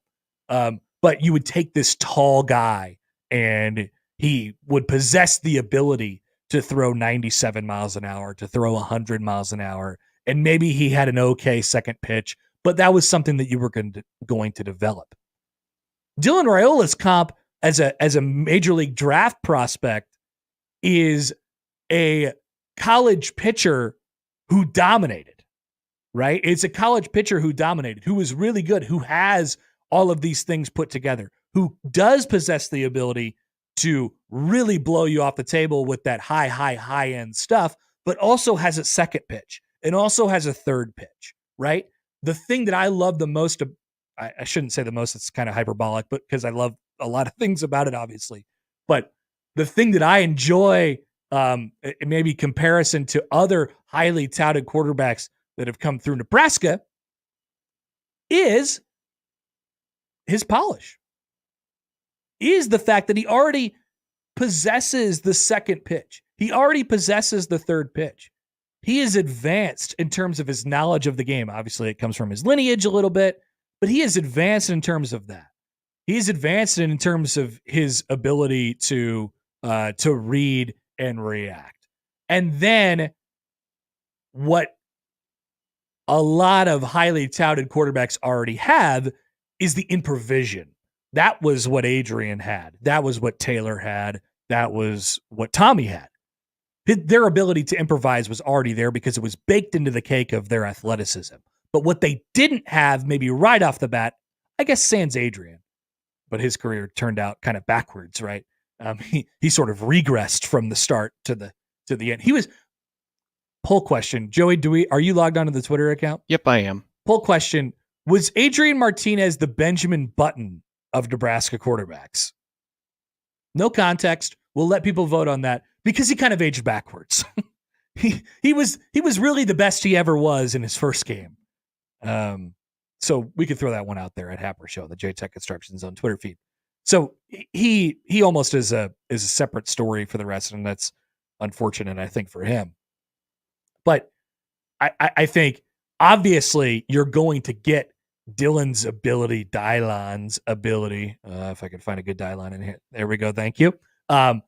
You obviously get Dylon's ability to improvise because that's what a highly touted quarterback does. They have that baked in because it's in the athleticism.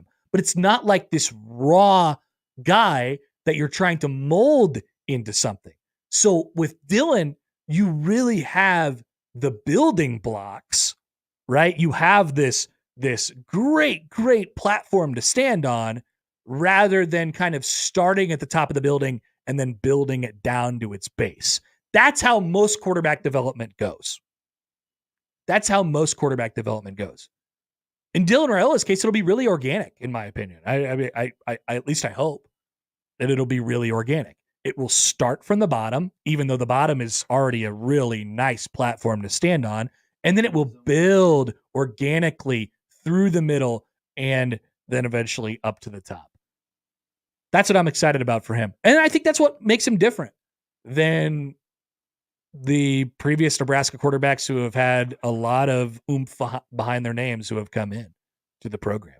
I think that's what makes him discernibly different. And then obviously the fact that he's, probably the most or the second most or whatever, top three most talented quarterbacks as a freshman to ever take over the reins. Joey, what was that about? Oh, it was about your drop. My drop? Oh, they don't want to play Dylon anymore? No. Well, what did he say exactly? Wasn't funny. People have called and said that before, Joey. People have called and said, why do you guys keep doing that? Stop doing that. I don't know. To answer the question, I have no idea why we do it. It's just a thing. Also, why not? It's a reference to the Chappelle Show, which was a good television show. Anyway, I'm probably not going to stop doing it. I apologize to that caller. So I don't know. I wonder what you guys think about that. It's certainly so we get this from Chris in Montana here in the text line. It certainly appears that he can make all the throws, and we haven't had a quarterback that can make all the throws efficiently in the intermediate passing game in a long time. That's part of the reason I don't to go to one of those middle points in there. I just don't view him as a freshman. And so people will bring up the idea that it is unfair to put these expectations on a freshman quarterback. And I'm just looking at the facts. I'm looking at what I am presented with Dylan Raiola. Just looking at him, what he's done in his, not only what he's accomplished in his high school career, but watching him play football and watching him operate. And yes, watching him in a practice, I know, but yes, in the spring game. I think that's a part of this conversation as well. And people will say, well, that stuff doesn't matter. And maybe it doesn't. Because people definitely have looked good in spring games before. But I'm looking at the facts. This guy can make all the throws. And this guy is more advanced than some of the other quarterbacks. And you already are going to have, because he's a 5-star, the built-in ability that all 5 stars and 4 stars give you, which is to game break. That's what makes those guys 4 and 5 stars. Their ability to do something, to go that extra step that all of their peers can't go to. Maybe their peers have the ability to manage a game better and to make intermediate throws and to make short passes and to get the ball out quick. Like maybe their peers have that. But what makes 4 and 5 stars 4 and 5 stars is their ability to take the top off of defenses and to make throws that nobody else makes, or in the case of dual threat quarterbacks, to make athletic plays that nobody else can make athletically. Right? And what I'm telling you and what I see from Dylan Raiola on tape is that, yes, he's going to possess that ability to do that, but he's also going to possess the base, right? The stuff that I just mentioned, the ability to read, the ability to get the ball out quick, make intermediate throws, make short throws. And I think one thing that the coaching staff has been impressed about early on in his kind of, transition to taking over this team is, his ability to lead and how he's done in that category as well. Taking the offensive line out for dinner and whatever it might be. Like that stuff is important. So I think he that's what makes him different. So if you're asking me like, hey, well, Happer, guess what? You're telling me that this guy's good, but you also told me that Adrian was going to be good. And you also told me that Tommy was going to be good. And you also told me that Taylor was going to be good. And you also told me that Tanner was going to be good. Or going back to whoever, Sam Keller.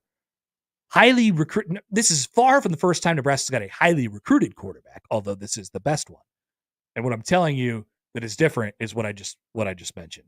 His ability to do the pretty regular stuff, the advanced stuff, not necessarily his wow potential. His wow potential is definitely exciting. But to go back to the point that I've been making all summer, that's not what gets me fired up for this season right away. And that is not, that is indeed what separates him from previously highly recruited Nebraska quarterbacks. From the 402, I think this factors in as well. I mean, we talked about the apparatus around Dylan Raiola yesterday, a.k.a. Sorry, caller. We talked about the apparatus that surrounds him yesterday with Sam. Text from the 402 here says Dylan also seemingly has a competent quarterback coach. Yeah, I think that means something. Like, he walks into a place where he is not dependent on to be the best player on the team. And so that's where that whole conversation started yesterday, where the 24/7 guys, put him at number 8 on the indispensable list. A lot of that has to do with the stuff that's around him. So not only do I believe that he possesses all these things and that he's further advanced as a quarterback than some of these other guys who have come in, but I also think he walks into the best situation that a Nebraska quarterback has walked into since,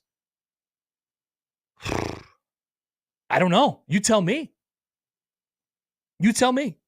I check these boxes. I feel like Nebraska has a pretty good offensive line. I feel like Nebraska has a pretty good wide receiver core. And because I think they have a good offensive line, I think they possess the ability to run the ball. And so, like, they have a really good setup. And I think they have an identity. Like, right, they know what they want to do on offense. And they have some experience on the coaching staff and all of these things. Like, I'm not trying to tell you that the offense is going to be top 15, top 20 in the country. I don't think it is, for the record. But one of the things that it has to do is not be a disaster. And I think it is primely in position to not be a disaster. For some of these other coaching staff and some of these other quarterbacks, the offense was being relied upon to be the thing that carried the team. In Rule's case, how he's set up this program is that the defense is the side of the ball that is kind of carrying the team. And whatever the offense gives you is cake. I think there's a lot of cake out there for Nebraska fans this year. So I think that's kind of what makes him a little bit different. I'm curious to know what you guys think. 402-951-1620. You can also tweet at us at Happer Show, at Connor Happer on the JTech Construction Zone Twitter feed. We'll take your thoughts on the other side, get to a couple comments, and we'll come back with more on the Connor Happer Show on 1620 The Zone.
Welcome back. We're the Connor Happer Show. You're on 1620 The Zone and on 1620thezone.com. This week's Zone Deal is to an exciting new Omaha restaurant, Churko, located 192nd Q, with an ever-evolving menu. Churko is a dynamic fine dining experience. With this week's Zone Deal, you'll get two $25 vouchers, which is, of course, $50. You guys can math it up for just $25. That's half off. The Zone Deal, as always, is on sale Friday at 9 o'clock, and you can find it on our website, 1620thezone.com. That is to Churko this week. A couple comments and thoughts on the Dylan Raiola topic that I just brought to your attention. A good one. First, a joke from Charles. Did Benjamin Button take 500 question quizzes in the movie? That was something that the test that Mario Verduzco was famous for, and that we were all like really excited about. And by the way, in theory, is not a bad thing, right? Like you could test and quiz your quarterbacks, but maybe was thought about a little bit too much. I don't believe so. I don't believe so. Although I do think Benjamin Button went to school at one point. He also said one of my favorite movie quotes of all time, which is when he was sitting there when he was an old man, and they asked him, "How old are you?" And he said, 7, but I look a lot older. Wow, not even a laugh from the Joey man. Joey, you're locked into something over there. What's going on? I'm just trying to figure out post. I'm trying to troubleshoot post issues so we could get the segments up. Yeah, we get it. Well, we're working on that. Thank you. I appreciate your hard work, by the way. You betcha. If you want to zoom back on the show, you could do that via YouTube, which is amazing. And then a tweet here from Kyle, and it's a fair point. When has Nebraska ever recruited a quarterback and thought they aren't competent? That is not a pro of Dylan, aka Dylon. NU has gone into every season thinking they have a competent quarterback and have been proven wrong more years than not lately. What makes Dylan more competent than any other previous quarterback? Well, first of all, I think that, like I said, I think that what makes his situation different is just that, his situation, right? How he walks into a better apparatus around him. But I will answer that question just as far as the quarterbacks are concerned. Like, I think a lot of times around here, we have misconstrued competency with ability. We have misconstrued competency with that high end ability, right? The recruiting ranking that tells you this person is capable of taking the top off of the defense, is capable of doing all these extra things with his arm. And so, first of all, what convinces me that he's more competent than those guys is, number one, like I said, the apparatus around him. But I'll admit to you that we're going off a pretty small sample size here. We're going off the spring game. We're going off of some things that he did in high school. And yeah, to your point, we've definitely been fooled by the idea that just because they're highly recruited, they're good before. But like, I also think that we could bring an aspect of reality into this, which is just watch him. Just watch him throw the football. It's not that, like, people love the comparisons to Patrick Mahomes and I certainly get it. Like, but once again, you could fool yourself into believing something that isn't there. I just like, and once again, to be fair on this one too, like, I like the same things about him. I think he's going to be good right away and competent right away, pretty much in the same way that I thought Tanner Lee was going to be competent right away. Because I liked what I saw. I liked his ability to I liked the way it came out of his hands. And I liked his experience. I mean, in Tanner Lee's case, who, would transfer from Tulane. And we get really caught up in comparisons. And so when I sit here and compare the way I felt about Tanner Lee to the way I feel about Dylan Raiola, people will say, well, that doesn't bode well. History has told us that that's not going to work out. It's just a cup. And I think part of what made Tanner Lee not so good is the apparatus around him. And his defense failed him 1,000 times over and over and over again. And so it was always like he was coming back in the game and forcing things. And I think Dylan Raiola is, that's one of his strengths as well, that we've seen, not his ability to not force things. So I hope that answers the question kind of. But I get it. Like, I get why we're at least a little bit pessimistic on this. I want to get to the odd news here in a second. Yeah, but a couple things here from Star Wars Fiend.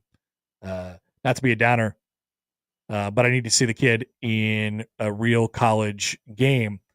We always hype the guys up before they take the first step. I get it. It looks great on paper, but he has to translate on the field. I mean, there's also a track record of hype quarterbacks in college football that never panned out and fizzled away as well. But that's what I'm saying. Like, that's what I just got done explaining for 15 minutes. I'm like, Here's why I think it's different.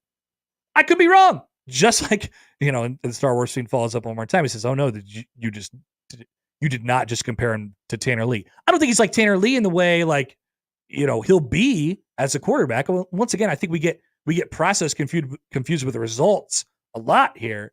I'm telling you that the feeling that I have leading into his first season is similar to the one that I had with Tanner Lee. Not in a general sense, but like it's specifically the quarter. I mean, think about the guys that I just brought up talking about Nebraska quarterbacks over the last 15 years. Martinez, Taylor. Martinez, Taylor. Armstrong. And then Lee, and then Martinez again, Adrian. Like the only one that was really a refined-ish quarterback was Tanner Lee.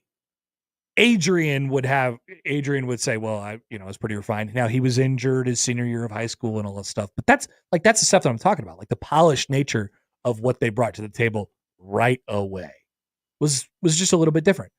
Taylor, it was you're bringing, you're hoping that guy can just run around everybody.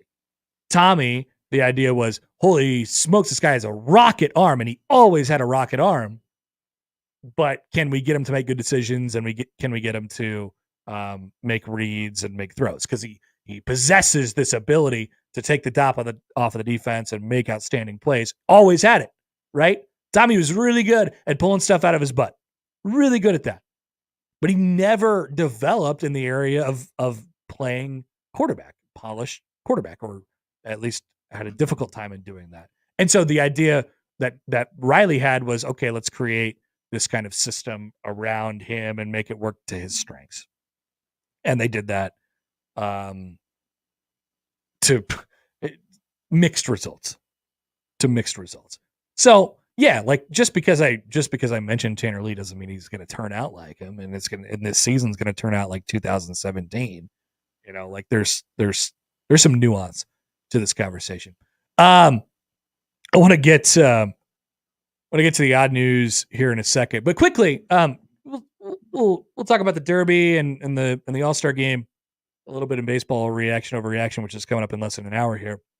But I did want to, and then of course we've gotten to Ingrid, the national anthem singer, but I did want to talk about Bobby Witt Jr. for a second.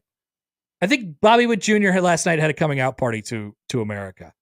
And if you're a baseball fan, you know about Bobby Witt Jr. If you're a Royals fan, you know about Bobby Witt Jr. But, what I said at when we were talking about the home run derby was that event is kind of made for kids, right? It's made for the lay person. It's like, I'm not going to sit down and watch a 2.5 hour baseball game every night, but this is fun. They do weird stuff. It's not really a baseball setting. It's not really a baseball environment. So this is where your star can get a little bit bigger. And so I guess my question for you guys is, am I right about that? First of all, can the home run derby be an announcement to the world that you have arrived? That's a question that I have for you all. And let us know at 951-1620. And my answer to that is maybe. But I'll tell you what can be, if you have a big game in the All-Star game, that could be a moment for you. And the thing about the Derby for a guy like Bobby Witt Jr. is that, and maybe the thing that excites you is that there's like so much for Bobby Witt Jr. He was just showing a little bit last night. That's just a little. I was gonna make a kind of crude joke, but that's just a little bit of what he can do. That's just a slice of the pie.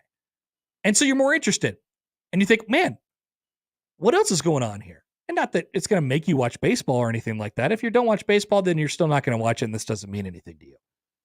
But I think that's part of the exciting thing about him. It doesn't even show off half of what he could do.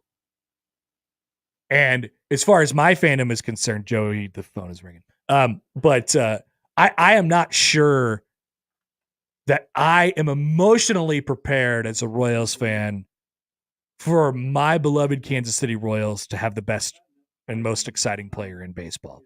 Maybe both of those points are debatable. I think the exciting player part is less debatable. And when the Royals won the World Series in 2015, and when they went to the World Series in 2014, they were viewed in the baseball world as a team that was fun and they were exciting to watch, and that it was going to be a short-lived thing. Wow, this is an amazing run that they've had, and there's obviously perks to that. But think about it. As a Kansas City Royals fan, this has only happened once, and it was with George Brett, right? George Brett was one of the biggest stars of the game. Bobby Witt Jr. has the potential to be one of the biggest stars of the game. And I will remind you that it is the Royals' intention to have him around forever and ever and ever. As a 23-year-old, they just signed him to an 11-year contract in the offseason. That should keep him around a long time. He's going to be on the marquee when they open up their brand new baseball stadium downtown. It will be the house that Bobby built. I'm not prepared for that. I'm not emotionally prepared for that. And I'm not emotionally prepared for the baseball world to be watching this guy on an every night basis. It's very, very different for me. And so I don't know what we're in for in his career. But last night was one of those moments where it's like, whoa, what are we talking about here? What kind of star can this guy be? And he does follow the mold of a lot of the major stars that we've had in this game. I mean, I remember the debut of Bryce Harper. Do you remember the debut of Bryce Harper? No, I do not. That's not surprising. Connor, I'm asking the wrong person. You're asking the wrong person. I'm asking barking up the wrong tree. But I remember their debut of Bryce Harper is at Dodger Stadium.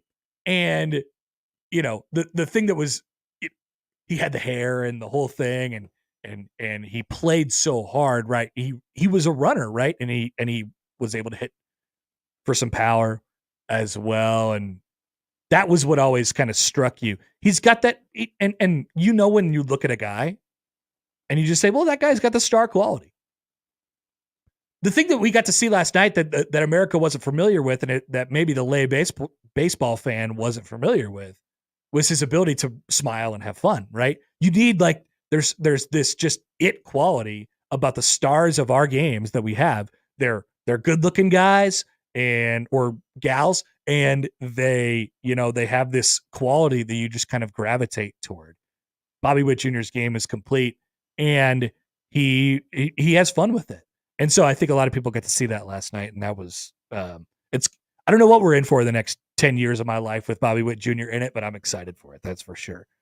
And then one more thing on the Derby before we kind of officially put it to bed here.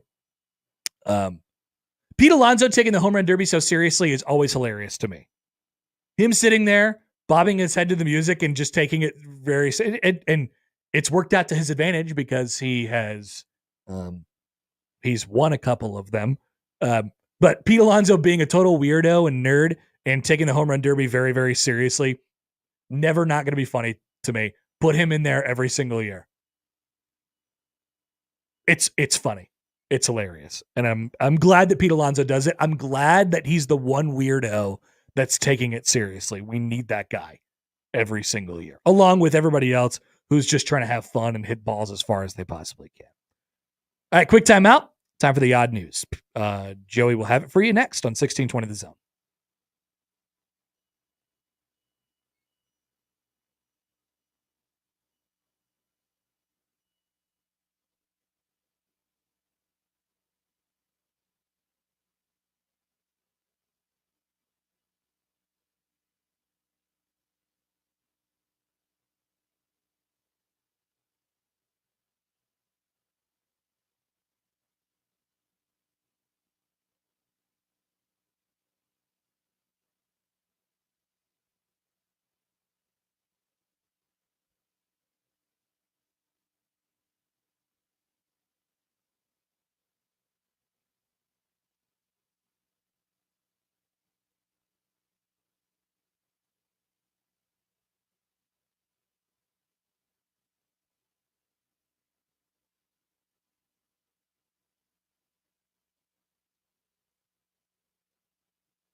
And now we've reached the point in the show where Josh Odson reads the peculiar, the bizarre, the comical, the odd news with Odd Son. Odd news, Odd Son. See what we did there? The odd news with Oddson. Okay, this is pretty funny. So yes, you know how they have that function on Google where you can like search a term and it tells you the popularity and the interest of the term over, either a long period of time or a really, really short one, right? You know about this, Joey? Yeah. So yesterday there was a huge spike, and you'll know what I'm talking about here because you played the college football game. Yesterday there was a huge spike in the term lorem ipsum. Oh, maybe you don't know what I'm talking about. So when you opened up the video game, it gave you the option to, start a dynasty. And then there's the two screens on there. And one of them was you could either do a cloud dynasty or an offline dynasty, right? Yeah. And on a lot of people's games, while the servers were screwed up yesterday for EA Sports, predictably so, by the way, it glitched and it put lorem ipsum in those two boxes. Lorem ipsum is a term it's not really a term at all. It's basically just filler words. It's just you put it there in place of something that will go there later on. So while the EA servers were screwed up yesterday, it kind of defaulted back to filler text in the code of the game. And so yesterday at about 4 or 5 o'clock in the afternoon, there was a gigantic spike for lorem ipsum. People were wondering about what that was yesterday. And all because of the NCAA football game, which I thought was pretty funny. Wow, that's wacky. It is. All right, Joey. We got some odd news stories. Yes, what do we have today. Yes, we do, Connor. Connor, have you been on a unicycle before? No. I've only watched people do unicycles, like the Great Red Panda. Well, this guy does not have bowls to toss on his head, but he rolled through the entire length of Ireland in 5 days, 5 hours, 23 minutes. Wow. This is without getting off, or he must have hopped down at some point, right? Yeah, he must have hopped down, but this is his second Guinness World Record title by riding through the length of Ireland, which is along the west coast. Ireland's a small island, so you're going through that little piece of land just west of Northern Ireland, and just going all the way down. It's not very small if you're riding a unicycle around it. I'm sure that guy probably didn't think it was very small. But this length is 308 miles, and he did it in 5 days, 5 hours, and 23 minutes. So is the follow-up here, is somebody out there going to ask me, do you think I could ride a unicycle around Ireland in less than 5 days? Once again, the answer is no. No. People like to challenge me to do things like this, and once again, I don't get enough credit for knowing the limits that I have. Trust me, I know my limits. So when I say I could do something, I feel confident about it. This I would feel unconfident about.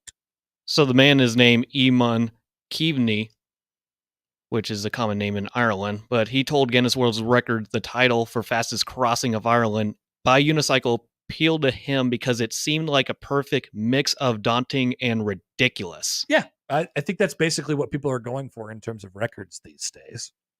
So I mentioned this is his second Guinness World Record. His other one was world's longest barefoot journey in 2016, and followed it up by climbing 10 mountains barefoot in 10 days. Wow. So, and he's never ridden a unicycle until he started training for this title. Okay. So he's got a twist of insanity into it. I like it. It's a good move. He's traveled about 12 hours each day for this attempt. Wow. And he has a swollen ankle toward the end of the trip. I would imagine so. I mean, because each turn of the pedals feels, in quotes, like torture. Well, it's just it's a lot of focus. Yeah, it's a lot of focus and balancing and balance. Absolutely. How would you do on a unicycle? How long would you stand up there? Probably 1 second, then splat on the concrete. I don't think it would do very well. I mean, maybe it'd be one of those things where you'd have to like hold it up at first, and then I could start pedaling it and kind of go from there. It's But got to no, be training wheels for that. don't think I'd do very well. No. I wonder if Red Panda can do this. Maybe Red Panda, I'm always amazed by Red Panda's ability to balance on the unicycle without moving anywhere. Obviously, there's the bowls part of what Red Panda does, which is fantastic. It's the show, Well, right? look- The bowls flying through the air. But I think maybe the more impressive part is her ability to stand, keep that unicycle straight up without really moving anywhere. She doesn't go anywhere. And it looks Maybe that's like more the impressive feat. unicycle is a lot shorter for the guy that's riding through Ireland than the one she was using in Interesting. the arena shows. I think it's a good word association. I do when I think unicycle, I think of Red Panda. Yeah, I'm going to put that up on the poll. mine as well. All right, number 2. Well, the second story is out in Rhode Island. A Rhode Island University president who bought a ticket for Mega Millions drawing in February did not discover until months later that it was worth $1 million.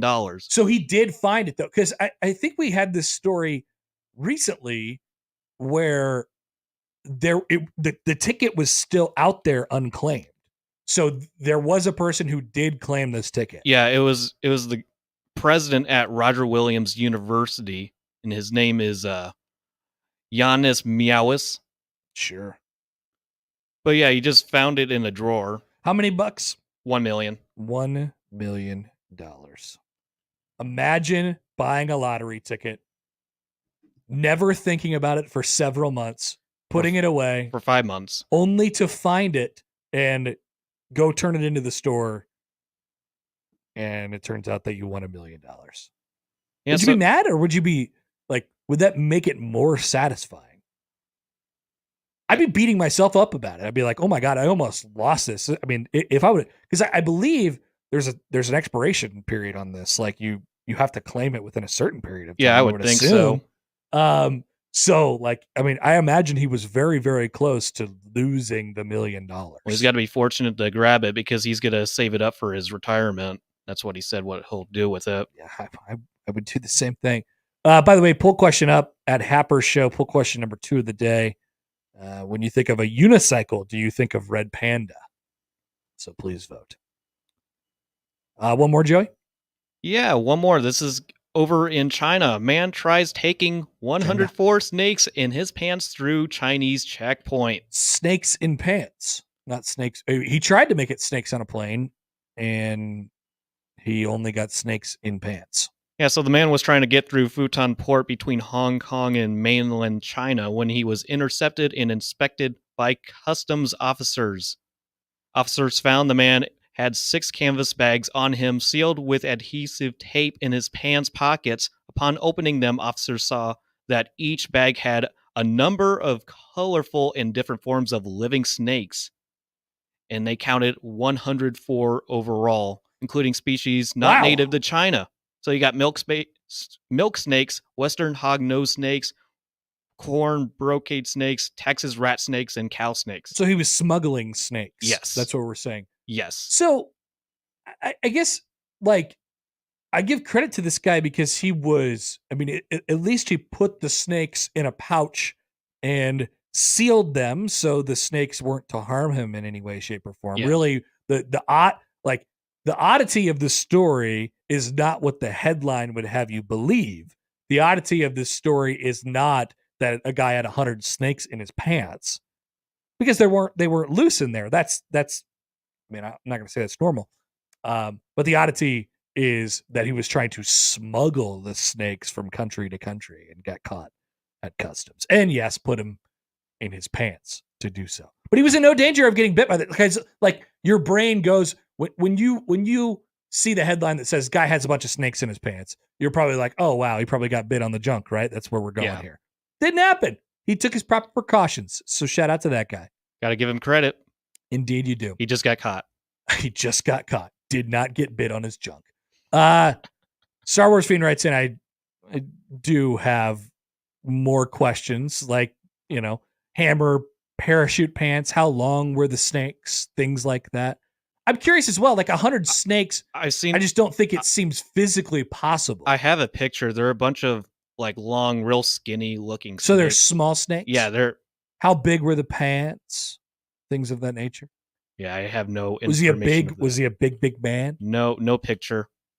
Oh yeah. All right. It remains a mystery. So maybe this is one of those stories that we catch up with in about, a couple weeks, and we get more information about the guy who tried to smuggle snakes through his pants. Get that down, Josh. Yeah, we'll remember that one. Thanks, Joey. Yeah, thank you, Connor. That is the odd news. We will come back noon hour. We'll still have baseball reaction, overreaction. But first, Bill Connolly put out his Big Ten. His almost said Big Ten West. R.I.P. We miss you. But his Big Ten preview. He brings up an interesting Nebraska conundrum, first of all, and it reminded me of something that I've been kind of ruminating on a little bit over the last couple weeks. I'm here to tell you, we'll come back with this. I'm here to tell you that what Nebraska's biggest game in their first 7 games is. And it's not the one you think. Next on 1620 The Zone.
Let's check in with our dear producer, Josh Hodson, who told us that he was going to do this. So one of his events on his family vacation was to go to Morrill Hall because, as we know, his kid is super into dinosaurs and mammoths and things of that nature. And so I told him that Morrill Hall was just right across the parking lot from Memorial Stadium and right next to Nebraska's giant new football facility. And he said, "Oh, maybe I'll go over there and take a picture." And he did. And man, did he show up at the right time. Because if you go to @producer_Josh right now on your Twitter feeds, so they have an LED board that is inside the building that is rotating through all of the All-Americans and award winners. I think it's just individual award winners, I believe. Basically the names that are on the inside of North Stadium.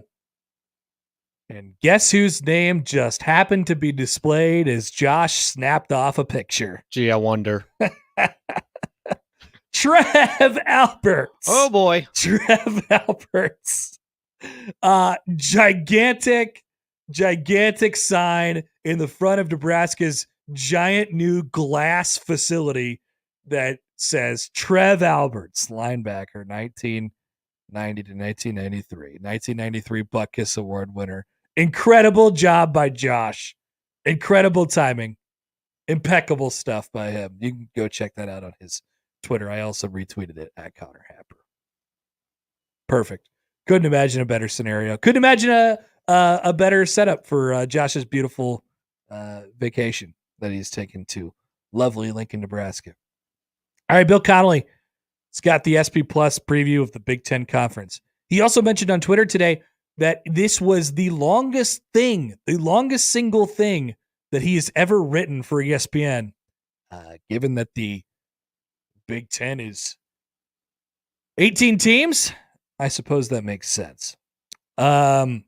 The projections, for the record, before we get into a couple different things on this, the projections have Ohio State winning the conference, the best SP Plus in it.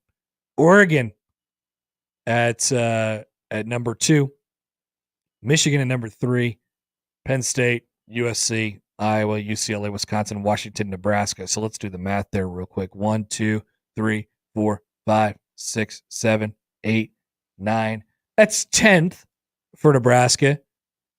Man, I'm going to really have to adjust to being 10th in the conference actually isn't that bad. I mean, it's probably like a 7 or 8 win team, 6, 7, 8 win team. It's a probable bowl team. And that's one of the things that's that is spelled out for us in the SP Plus projections. Nebraska with a 0.6% chance to win the conference, a 0.4% chance to get to 11 wins, an 85% chance to get to 6 wins, an 85% chance to get to a bowl game. Wonder how that makes people feel. So Ohio State is 100% chance to get to 6. Oregon's 100% chance to get to 6. Penn State's 100% chance. Michigan's 99.9. Iowa's 93.5. And Nebraska is next at 85%. So if we are grading this conference on its teams with the greatest chances to get to a bowl game, that's not really how you do it, but Nebraska is the 6th best team in the conference as far as that's concerned.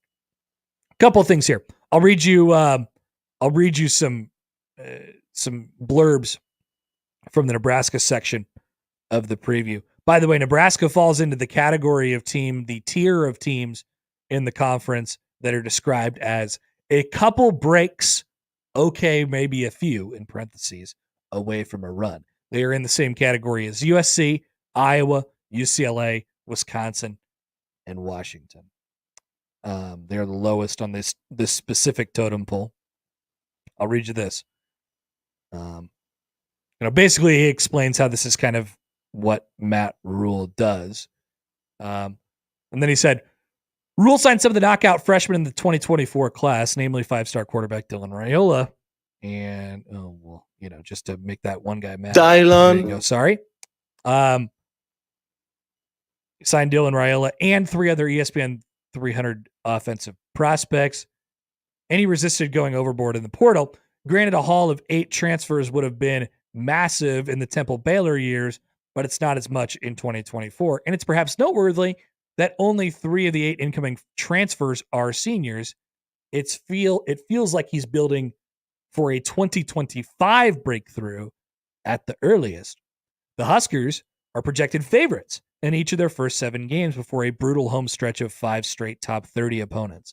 It will be interesting to see how Rule attempts to balance the high ceiling of exciting youngsters, Raiola and the freshman plus sophomore receivers Malachi Coleman and Jalen Lloyd, left guard Justin Evans, formerly known as Justin Evans Jenkins, by the way, defensive end Cam Lenhart, outside linebacker Princewell Umamielen, with the higher floor of veterans like quarterback Heinrich Harburg, tight end Thomas Fedoni, defensive end Jamari Butler, Javen Wright, Isaac Gifford, and Tommy Hill. Leaning on youth, and this is what got me kind of thinking, got the gears kind of turning for me. Leaning on youth might pay off in the long run, but cost you some early wins. Leaning on experience might get you a long-awaited bull bid, but put off development for future stars. So this is kind of Nebraska's roster makeup, and it dates back a few years now. After 2019, Frost's second year, there was a real shift to this. And what they decided that they needed to do after 2 years of really just, playing younger guys and trying to, and obviously you're trying to manage this exact question at all times. But what Nebraska under Scott Frost really decided that they needed to do after the 2019 season going into 2020, and then COVID obviously, messed around with all this as well, is get old and stay old. How many times did Scott Frost say that? Get old, stay old, right? They really discovered that in this conference, you have to be old in order to win football games. You have to be experienced in order to establish some sort of a floor for yourself. That lack of experience in this league is incredibly detrimental to what your operation is going to look like. And so what Matt Rule inherited, in essence, was that, an older roster. And some guys left, and now you're at the point in his second year where some of those younger guys that Scott Frost recruited earlier on have now grown up, and they have played, and they're good. I think that's an important part of this year's team, just as far as the roster makeup is concerned.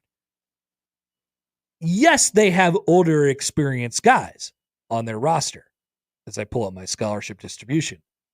But that has been the case in the past. Nebraska has had the last couple classes that have exited out as seniors, but they've been very small, and a lot of them weren't contributors. Look at Nebraska's senior class this year. Ramir Johnson will be a contributor on this team. Jamal Banks will be a contributor on this team. Isaiah Garcia Castaneda, Isaiah Nair, Bryce Benhart, Turner Corcoran, Ben Scott, Micah Mazuka, Brian Buschini, Nash Hutmaker, Ty Robinson, MJ Sherman, Isaac Gifford, Javen Wright, Stephon Thompson, John Bullock, Marcus Buford, Deshaun Singleton, and Tommy Hill. Those are the seniors on this roster. I don't know if that's an exhaustive list, but those are, what I've had on my operating scholarship distribution. Think of all the names that I just mentioned. I just gave you 19 of them. Every single one of those guys is either going to start or heavily contribute. 19 of them. And so that's a little bit of a different makeup than some of the previous makeups of the last couple teams, which have had a similar amount of old guys, experienced guys, but not a similar amount of contributors.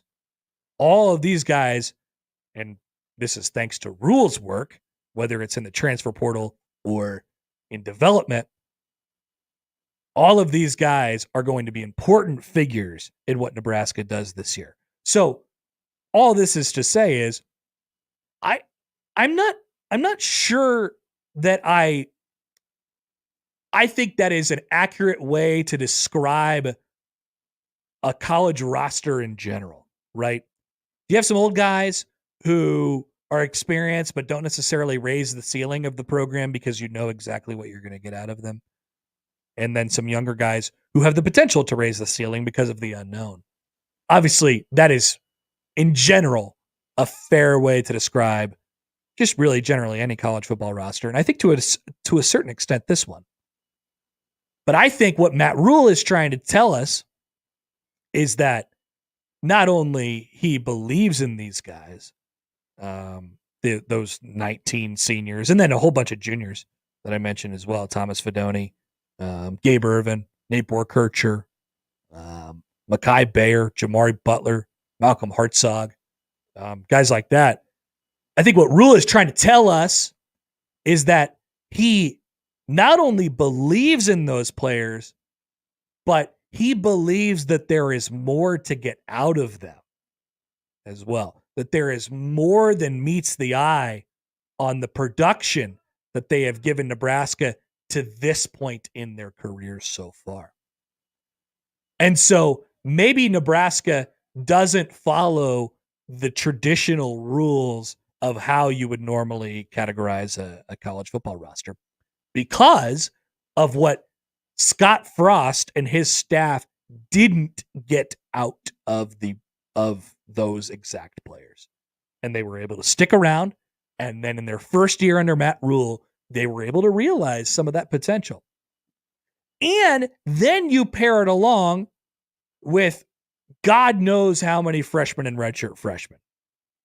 70 more that are freshmen or redshirt freshmen in this program that have 4 years of eligibility left. That haven't played yet, certainly haven't been a steady contributor yet to the program, but have this outstanding potential, and Rule obviously thinks that they can develop in. That list obviously is including, but not limited to, Dylan Raiola and Carter Nelson.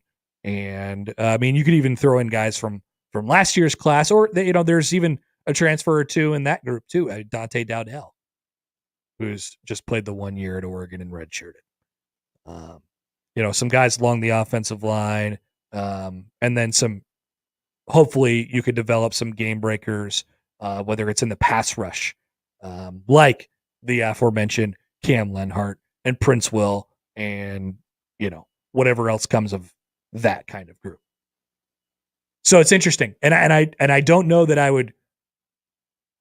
don't disagree with Bill and how he describes Nebraska, but I do disagree with the idea that Nebraska's, if they decide to play it as hey, we're going to play the old guys and hopefully just get to a bowl this year. I don't think that's how they view it inside the walls of the program. I think they always want to be developing, but I don't think Rule views it as these old guys are going to either A, inhibit our ability or prohibit our ability to develop and lower our ceiling. I don't think he views it that way. I think he thinks that there is more to get out of that group because of what they didn't get out of the previous coaching staff. Intriguing. And I don't know. I'm that's just my hunch. That's what I think they think of this roster. Good one. Joey, you'll get this one. Jeff writes in. Joey, you played with Nebraska on the new video game last night. Yes, I did. Jeff writes in. He says, you forgot about Michael Beckwith. Yep. So Michael Beckwith is the placeholder for Gabe Irvin on the new college football video game. Oh, so that's he's supposed to be? Well, Gabe Irvin's not on there.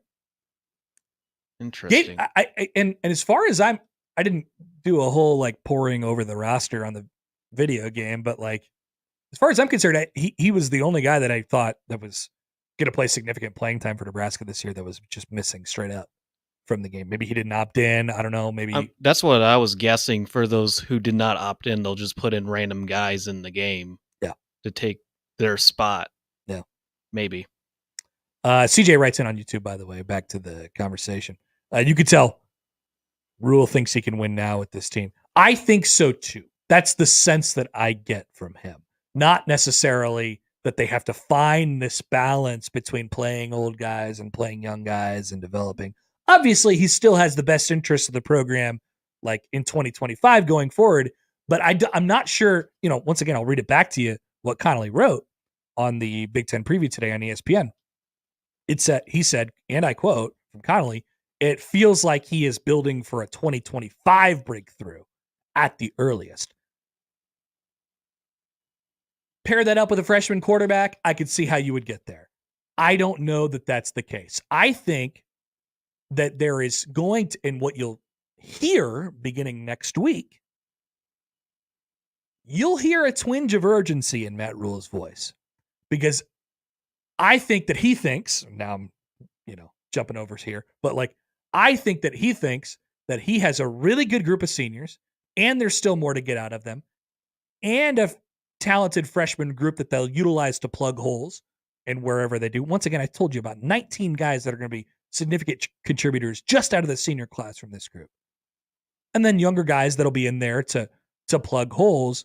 But in one specific case, obviously you line it up with the freshman quarterback, who I just told you before, I don't really treat him like a freshman that much. So I actually think that they're gearing up for a 2024 breakthrough.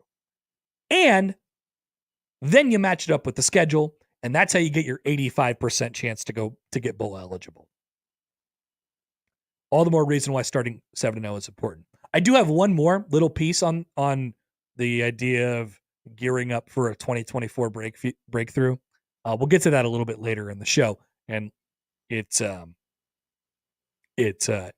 regarding an important game for Nebraska, as I kind of teased out a little bit earlier. But we'll take a quick break.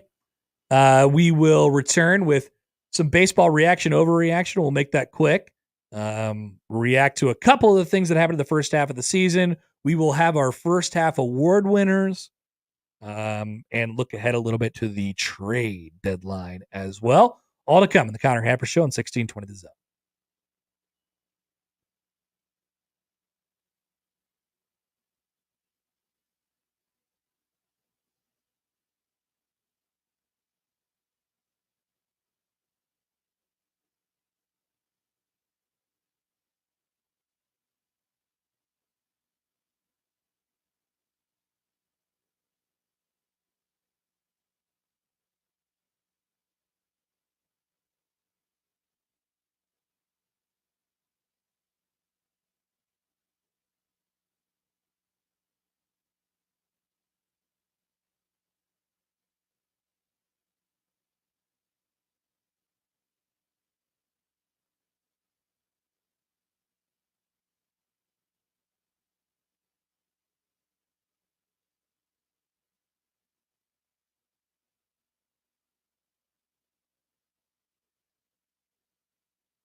couple things here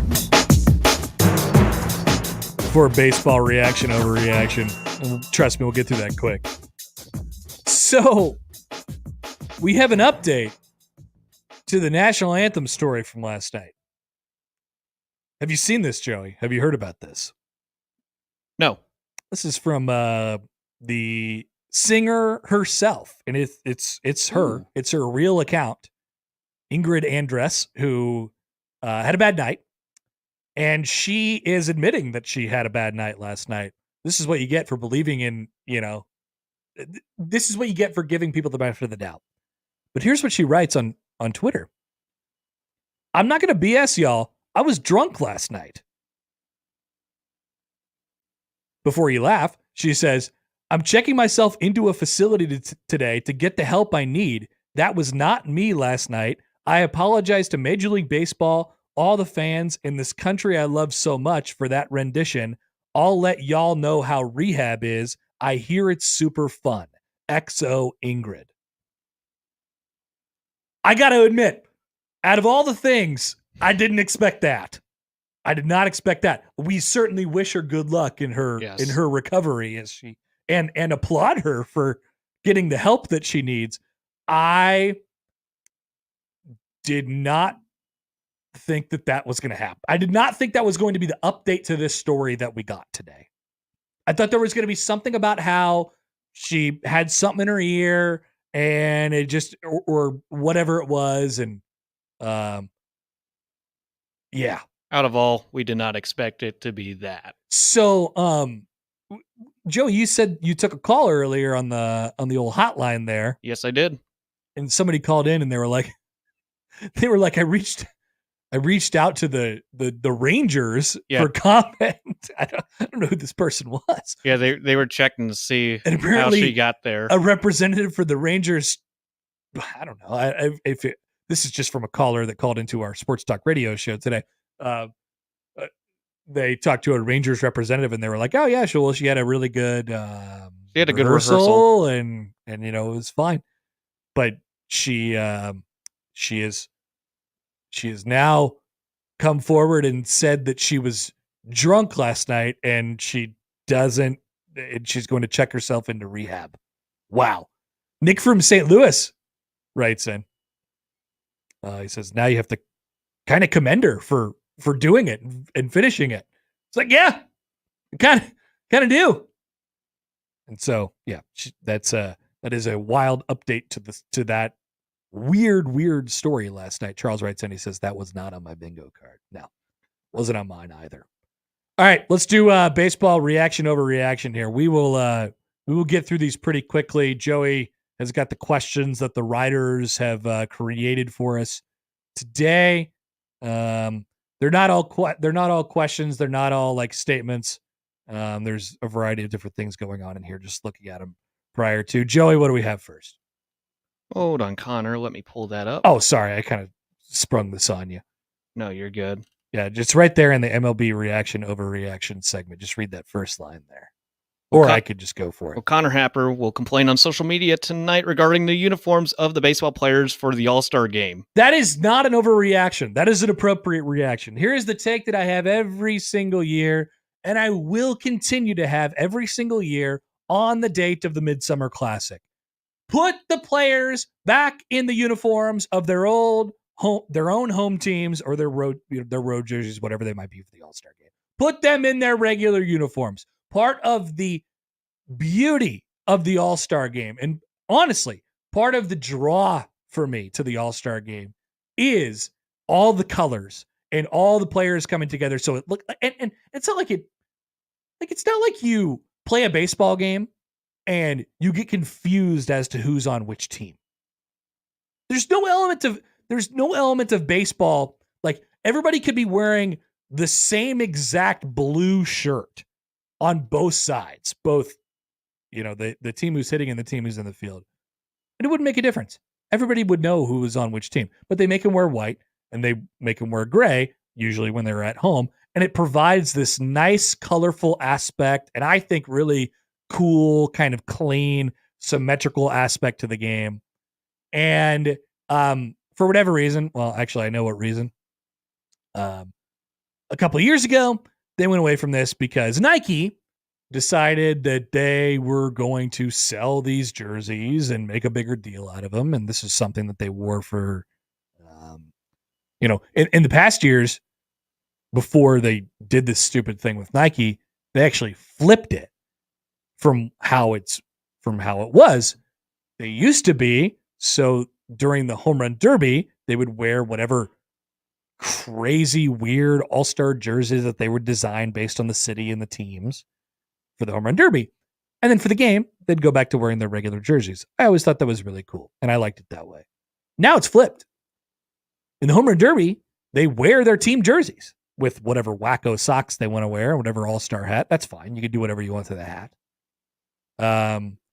And then now they wear the dumb, poorly designed Nike jerseys during the actual All-Star game. You make a great point, Connor. I just looked at the jerseys on Google and they're nonsense, Joey. Oh my goodness, they are bad. They are absolutely nonsense.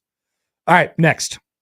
The Toronto Blue Jays are the most disappointing team in baseball. The Toronto Blue Jays are indeed the most disappointing team in baseball. I believe they were the team that I chose to win the AL East, which I already knew was a division that was stacked at the beginning of the year. They're 44-52. They're not, they're not out of the race. But we're going to go through some teams that are, sitting above 500 at the moment. And, spoiler alert, it's more than half the league at this point.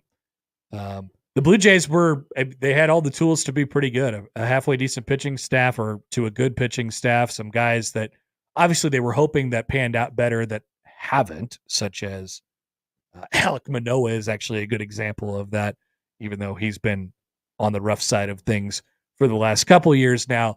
Bo Bichette has been horrible. Vladimir Guerrero Jr. is just getting it figured out now. They had to ditch Kevin Biggio. Like that whole core just kind of disappeared. That was supposed to be a team that core took the baseball world by storm, and they were going to be, a team to be reckoned with for the next few years. Hasn't been them. It's kind of disappeared, and they are absolutely lost in the shuffle in the American League East. The Orioles are miles ahead of them. The Yankees are miles ahead of them.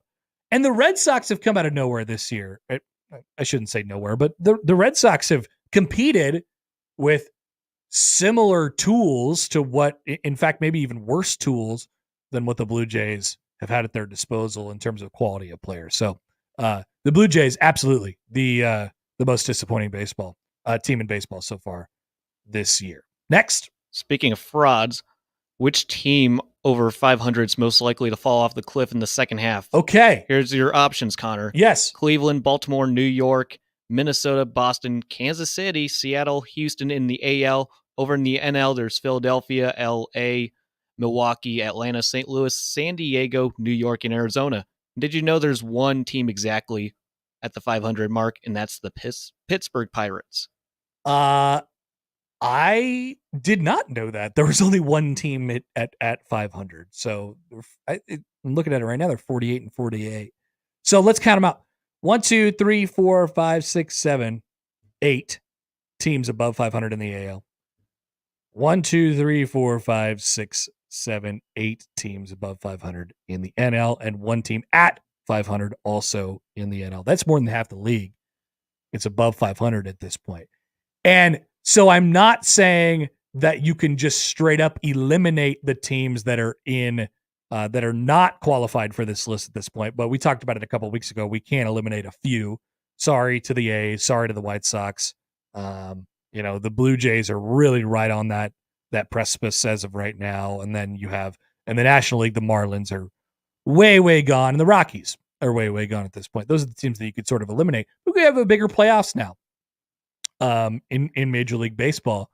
And so you have these teams that are competing for playoff spots and will continue to evaluate what they're going to do over the next couple of weeks, even if they're in the neighborhood of 500 and they're several games out of a playoff spot, or in, even below 500 in some cases. But you asked about the fraud alert. So let's pick one from each league. Now you tell me I'm a little biased. You, the listener. Cleveland, Baltimore, the Yankees, the Twins, the Red Sox, the Royals, the Mariners, and the Astros. Those are your teams above 500 in the American League. Those are your teams that are really hotly in contention for a playoff spot. I know what the answer is. I know what the answer is. It's obviously the Royals. They are obvious. If you were to tell me that there is a single fraud in the group, it's the Royals. There's no doubt about it. Now, let me twist the question a little bit. Cleveland has the it's either the best record in it's the second best record in baseball right now in terms of winning percentage. The Phillies have the best at 646. The Guardians are at 611. They're probably they're the odds-on favorite to win the division, and they probably still have enough to do so. Although they're only 4.5 up over the Twins and 7 over the Royals. That team is not going to win 61% of its games this year. They will regress to the mean in the second half. They showed signs of it already. So if you want like a mini, I don't know if it's a full-on fraud alert, but that's a team who is going to regress to the mean in the second half, at least a little bit. So that helps out the Royals and maybe helps them in their journey to not be exposed as the fraud of the group. In the National League, Philly, not a fraud. The Dodgers, not a fraud. Milwaukee, Atlanta, St. Louis, San Diego, the Mets, and Arizona. The Mets have gotten all the way back 3 games above 500 now. They've gotten hot. They might be the best qualifier for the fraud in the National League. They might be the qualifier there, and because they've just gotten hot over the last several weeks of the season. The Cardinals have done the same. They started really, really poorly and have now played some really good baseball.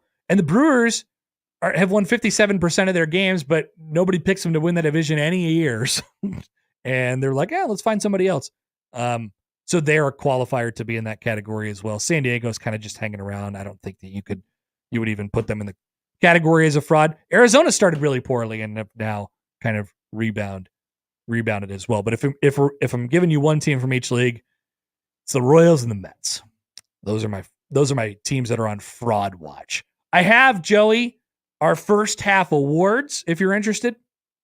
AL MVP is Aaron Judge for me. He has basically been Babe Ruth outside of the first month of the season, the first 3 weeks of the season.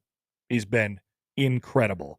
And him leading the league in basically everything right now and having a horrible first 3 weeks of the season is only a testament to how good he is. Aaron Judge is your MVP of the first half. NL MVP is Shohei Ohtani. That one's easy. Sorry. That's just the way it is right now. AL Cy Young goes to not friend of the show, but I feel like a guy that we've been on and we've been telling you about for a really long time. Tariq Skubal. He's been the best pitcher in the American League. Unfortunately, he does it for a team that's probably not going to be in the mix for a playoff spot in the Tigers. And the NL Cy Young for me goes to Zach Wheeler of the Phillies. I think your tiebreaker there with some other guys he plays for the Phillies. And there you go. Rookies of the year usually are very difficult to figure out, but we might have answers already. That's Mason Miller and Paul Skeens. And then before we take a break here, I'd like to remind you as we trudge toward the trade deadline at this point in baseball, a quick reminder that baseball trades are very different from other sports, and the price tags are much more static than they are solid. So we've seen the Royals Nationals trade, and people are mad about what they gave up. Oh, they gave up a lot, or they give up too much, or they gave up a bag of peanuts, whatever it might be. People always do that in baseball, and I get it. Like it's a moving target at all times. What are you going for? What's your next move? Where are you going next?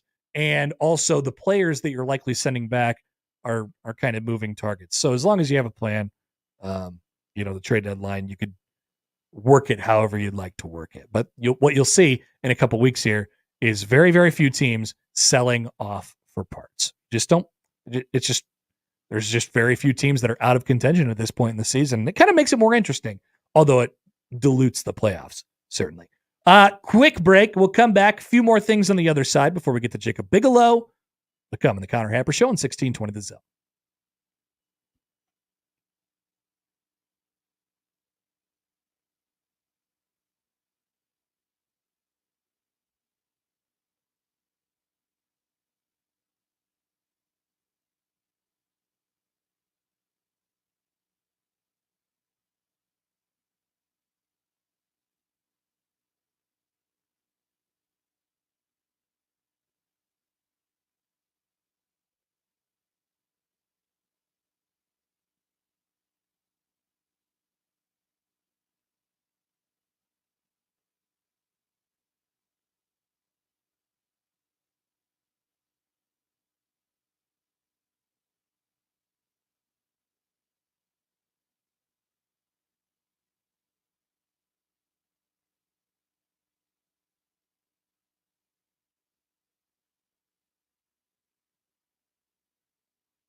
SEC Media Days rolls on from Dallas.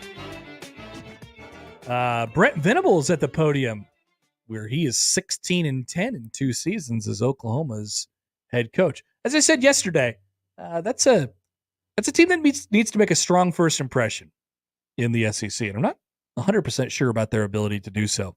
Speaking, though, before we get to Jacob Bigelow, of conference realignment, so there's a report this morning from our dear friend Brett McMurphy of the Action Network. Sources, Big Ten, SEC unlikely to add Florida State if ACC survives. It's an interesting headline. Here's how it reads. Florida State will likely not have a spot in the Big Ten or SEC if it's successful in leaving the ACC and the ACC stays intact, sources told the Action Network. If and when the Seminoles break free from the ACC, their top choices would be to join the Big Ten and the SEC, obviously, because of obvious reasons and the obvious difference in television media rights revenue. However, there are multiple concerns about adding Florida State. The reasons include the fact that it doesn't make financial sense for either league. I would say if I'm to tier these reasons out, that would be on a tier, first of all by itself, but maybe, I don't know, several like planets away from any other possible reason. Once again, it doesn't make financial sense for either league. What has this entire thing been driven by?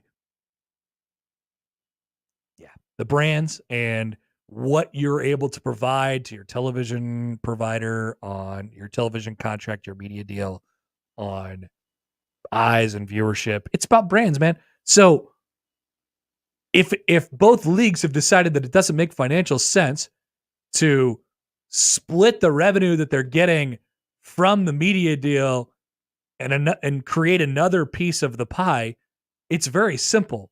They won't do it. And what they have decided, what the SEC and the Big Ten have decided, is that it doesn't make, it doesn't make that anybody else's part of the pie bigger that's already exists in the league. So that would be reason number one. And then McMurphy writes, quote, "There's no appetite for more expansion." And a third reason, I really like this one because it's more just petty than anything. Florida State has shown that it's, quote, "not a good partner." As we know, Florida State has been restlessly trying to exit its conference for a few years now out of frustration about the league's grant of rights and the TV deal that they have that runs through 2036 with ESPN.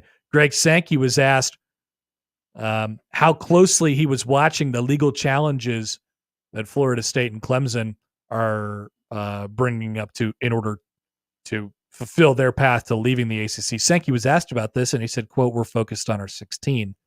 I'm not going to guess about what happens next. We can certainly remain at 16 for a long, long time and be incredibly successful." What Tony, and I'll read you a quote from Batiti as well. Actually, this is from a source. I assume within the Big Ten, who's close to Batiti. The Big Ten is also not interested in the Seminoles, sources said. Batiti is staying away from expansion, and we are taking Tony's lead.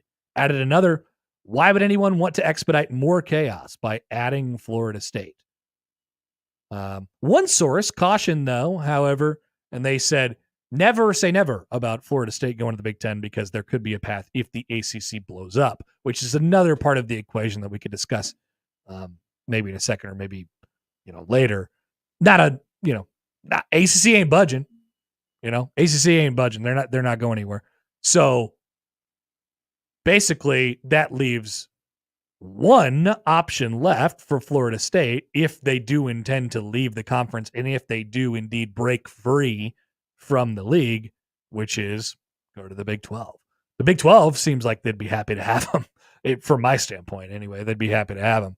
But what the Big Ten and the SEC have handshake memed on at this point is they don't need they don't need to do this anymore. They have enough. And I think we always point at like rich people and we say like, "Hey, when's enough? Like, how greedy can you be?" But what maybe a better way of saying this is that they have decided that their pieces of the pie because the commissioners work for the individual schools in their league. They work for the presidents of the schools that are in their conference. And what they have decided is, by doing the math, is that their piece of the pie doesn't get any bigger so it's selfish in nature, right? Their individual pieces of the pie don't get bigger by adding Florida State. My next question in terms of realignment is this. That is the Big Ten's standpoint now, and I certainly do not blame them for taking that stance as it pertains to Clemson and Florida State. And I think it's true, for the record, as it pertains to Clemson and Florida State. But my question is this. Does their viewpoint change, and does the piece of the pie for each of the schools in the Big Ten get bigger if and when Notre Dame comes knocking on their door? We said at the beginning of the summer that Florida State is the next agent for chaos. And, as we've gone on here, I think that's less and less true by the day. As long as the SEC and the Big Ten are inherently against chaos and they don't want to make the next move to try and just barb at the other conference, just for the fun of it, basically S's and G's, then they're not going to do it. And it doesn't feel like they have a plan to do it at this point. So Florida State and Clemson, Florida State, I guess, maybe more specifically, they have maybe bluffed here, and the Big Ten and the SEC have called them out on it. And so if they still want to get out of the ACC, which it feels like they obviously do, feels like their only landing point is the Big 12. Now, that was the next point of the story. If the ACC falls apart completely and some of these, these lawsuits and these court cases go to the way where it disintegrates the grant of rights or whatever happens with the TV deal in the conference, and it causes the conference of the ACC to become a free-for-all, and Florida State goes, knock, knock, knock, I'm here, Big Ten Conference, I'm here, Tony Petitti. What is the conference's answer there? My gut still says no. But really, I bring this all up just to sort of rhetorically ask myself the question, would that standpoint, would that viewpoint be the same if just imagine, the Big Ten is sitting in their nice, warm house, and it's the winter, it's cold outside, it's snowing, and you see something appear on the sidewalk on the front of your in the driveway, and it's Notre Dame, and they're cold and they're wet, and they need a hot cocoa or a blanket or a jacket of some sort. But it's Notre Dame. You could see underneath it, it's Notre Dame. It's this beautiful, beautiful person who you care deeply about. It's Notre Dame. And they walk up to your driveway and up to your front door, and you could see them coming, and they knock and they say, "Can I have a cup of hot chocolate, please? Can I have a warm bed to sleep in?" What do you think the Big Ten's saying? Sure you can. Sure you can, Notre Dame. What do you think they're saying if the same situation is for Florida State? I think they're saying kick rocks. Sorry. Find a different jacket. Find a different blanket. Go a couple houses down. Big idea commissioner man, Mr. Yormark's got a blanket for you. So that's what this is about. I mean, that's basically where we've got to, because everybody who's worth anything in college football is where they want to be.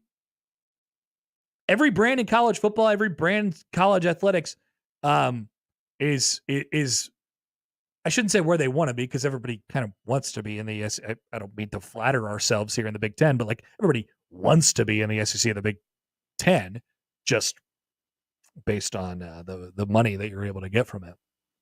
But everybody is where they're going to be, or is where they're capable of being at this point. And unfortunately, Florida State and Clemson just got tied into the wrong deal and the wrong conference, and it's too late.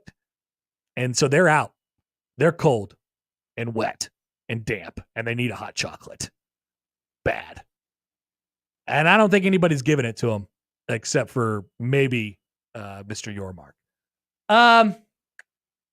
All right, we got to make it quick, but let's take a phone call here from Random Mike before we get. Sorry to Jacob, who will have to wait another minute or two here. We're already late for him, but let's get to Random Mike here on the 42 Degrees of Source Hotline. Hi, Mike. Good to hear from you. Hey, I can call back later if you want. Yeah, you want to call back after Jacob? I can do that. Okay, thanks, man. See ya. Talk to you later. That's all right. We will be scheduled. We'll hear from Random Mike after we talk to Jacob Bigelow of Huskers Illustrated and the Stretch Big Pod next on 1620 The Zone.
That's the country song, right? Remember when? Thank you. Jacob Bigelow. Yeah. Whenever my open is concocted, throw that in there. He's on fire!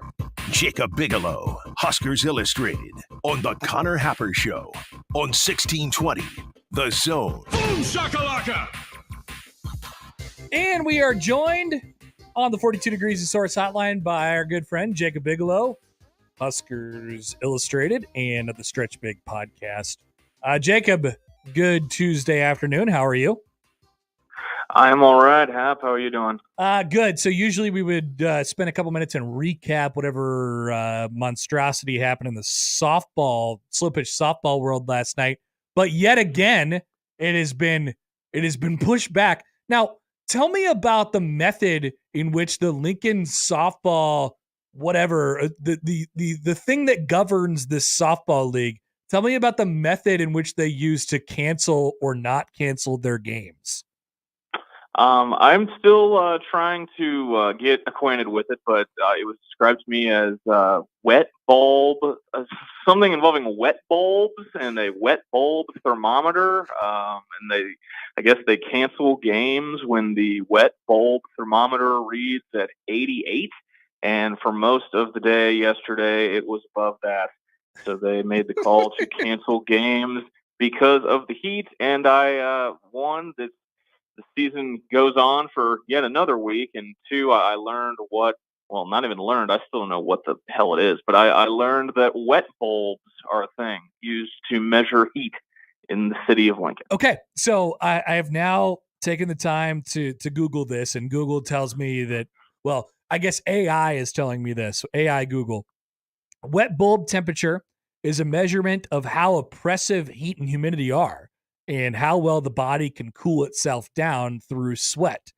It's measured by passing air over a thermometer covered in a cloth that's been soaked in water at room temperature. As water evaporates from the cloth, it cools the thermometer, which mimics how the body cools itself with sweat. So this is a very scientific process, and apparently there's a line there, and Lincoln went over the line in terms of the wet bulb temperature yesterday.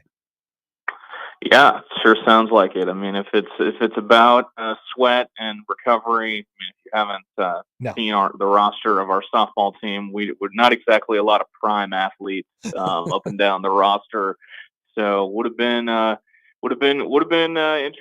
not been that enjoyable to see us have to play in the heat last night, but we're on to another week, semifinal Monday part. Next week. So. We've been previewing the semifinals of the Lincoln Slow Pitch Softball League for several weeks now. So hopefully we can actually finally get a game in. All right, tell me about we've heard of the summer of George. Tell me about the summer of Jack McVeigh. It's quite the heater for my guy Jack McVeigh. For those of you who may be listening and don't know, I spent 3 years in Lincoln as a student manager with Coach Miles in the men's basketball program, and I got to know Jack pretty well. And if you went back to 2018 and you looked at that roster, Jack McVeigh being the only guy in it with an NBA deal of any kind would definitely have been quite the projection. But so far this summer, Jack won an NBL title where he was the NBL Finals MVP in Australia. And that's a good league. There are guys coming over from the NBL to the NBA, whether it's through the draft or like Jack getting a two-way deal. Then he got married.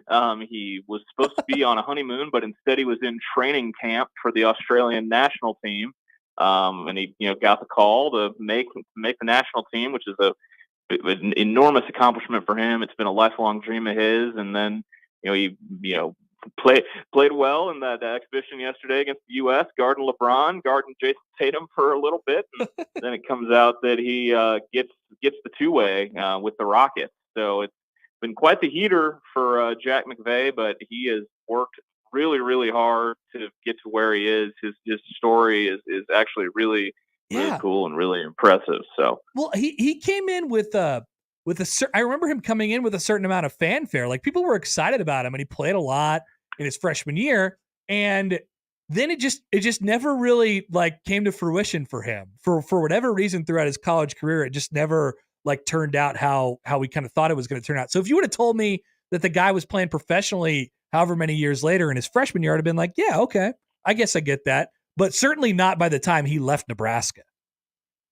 Yeah, I mean, and by the time Jack, I mean, he chose to go back to Australia after his third year in Lincoln, and people were bringing it up yesterday that bench mob celebration montage. That's right. Was what most people knew Jack for in his last year there. That montage, it featured my goober ass in the background of it too. If you go find the ESPN video, but he's been really committed to the grind, committed to getting better, and the hard work has clearly paid off for Jack, and I couldn't be happier for him. So I just I received an email just a moment ago from Seamus that included today's press availability from Fred Hoiberg. I haven't usually I see the quotes and then I get the email that has the link to the video. Didn't see anything today, Jacob. I must have been a quiet one from Fred Hoiberg today. It was fairly quiet. Spoiler alert, Fred Hoiberg really likes his team again. That was the biggest thing that I took away from listening to the availability today. But that was my biggest takeaway, that Fred Hoiberg really likes his group. Once again, said it already feels similar to last year's group. And he likes the vibes, likes the basketball IQ and that sort of thing with the new crop of guys that are in Lincoln. But it was pretty short, sweet, and to the point from Fred today. But it is July after all. I'm glad to hear that he doesn't hate his team already. That would be considered breaking news if on July 16th he was like, you know what, I don't know about this group. Yeah, I think it would be breaking news to hear Fred Hoiberg say he hates anything, to be quite honest. I don't think he's one to get in front of a microphone and voice much displeasure. And if he does, it's in a very roundabout way. So I think any negativity coming from Fred would have been quite the surprise. So in the last week, we've gotten the full release of Nebraska's non-conference schedule. Most have noticed they have the same takeaway as everybody else, which is, well, not much going on here. I mean, you do have the game at Creighton, and you do have the neutral site game in Sioux Falls against St. Mary's. Other than that, not much going on. I usually remind people here that there will be there's nothing going on in the tournament either, but there will be the two conference games that take place in the second week of December. And that gets thrown in there, and it kind of throws a wrench into some things sometimes. So remember that, but even though that doesn't count as a non-conference game.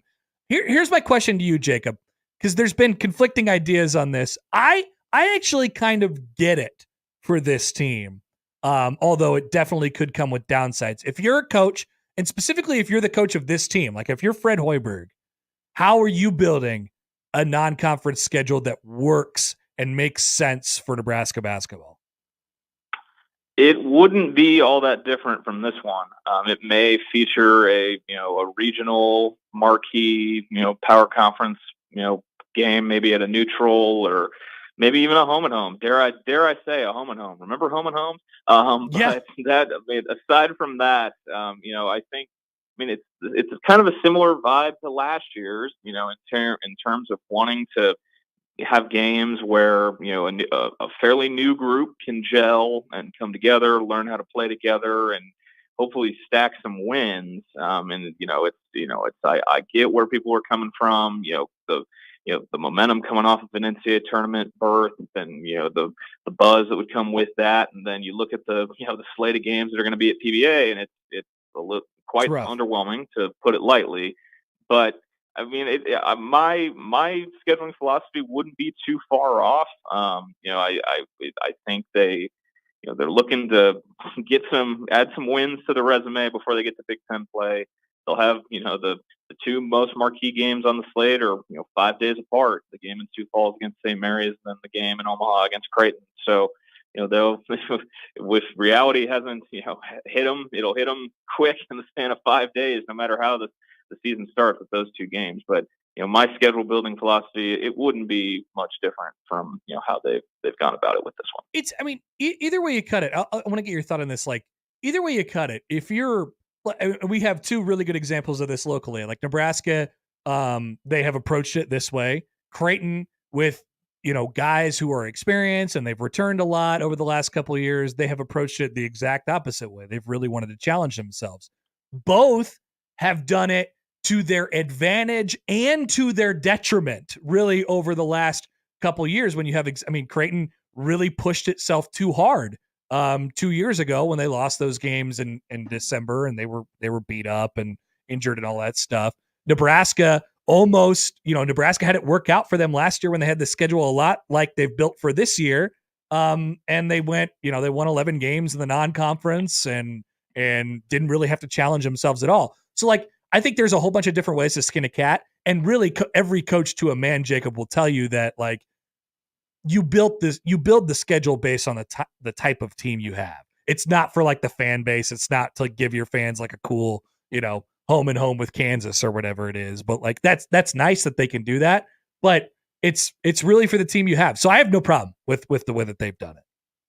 Yeah, and I'm kind of right there with you. And then like you mentioned, the MTE, it'll be good to play some games on a neutral and be in Hawaii over Christmas. I guess you really hope that you end up seeing Loyola Chicago at some point. They'll probably be the highest rated opponent in that field. But yeah, it's about the team you have, and then it just becomes in college basketball, it's a short season, but it's also a long season, and it comes down to your team's health and all sorts of intangibles that go into it. But like you said, it's like the team. You got to look at the team you've got on paper first, and then go from there. Yep, no doubt about it. Jacob Bigelow of Huskers Illustrated. All right, Jacob, appreciate you as always, man. Good to chat, and we'll do it again next week. Hopefully, we're post-gaming a softball game instead of previewing it again for another week. Absolutely. Well, hopefully we'll, if not previewing the semifinals, we'll be previewing the last week of the tournament next week, hopefully. So, yep. But appreciate the time like always, Hap. Talk to you next week. Yep, there he goes, Jacob Bigelow of Huskers Illustrated. I just think I don't know, there's been some conversation about that and how you build the non-conference schedule. Obviously, Nebraska, it almost bit them in the butt last year. They scheduled light. They're going to schedule light again this year. But they were able to win all those games, and they got the game on the road against Kansas State, and that was the difference between, that turns the Creighton game into a really big game for them, obviously. It turns the St. Mary's game into a gigantic game for them. And so if you don't win it, you're not dead. You still have the conference in front of you, but it's something that's going to be counted against you when you line up for the NCAA tournament. I don't, you're trying to gel everybody together and get this thing off the ground a little bit. For Creighton, they're in a different position. They got an All-American on their team. They got a guy who's been around, their point guard's been in college basketball for 100 years in Ashworth, they got some guys who have been around for a while. They can take some challenges that have been thrown at them. So you schedule for the team that you got. We'll come back. We're expecting a call from our dear friend Random Mike. We'll be back with that and a couple more things as we get ready to get you out of here on a Tuesday in the Connor Happer Show, 1620 The Zone.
All right, so we'll have to hold a couple things for tomorrow here, but we'll play a little conference realignment, stock up, stock down.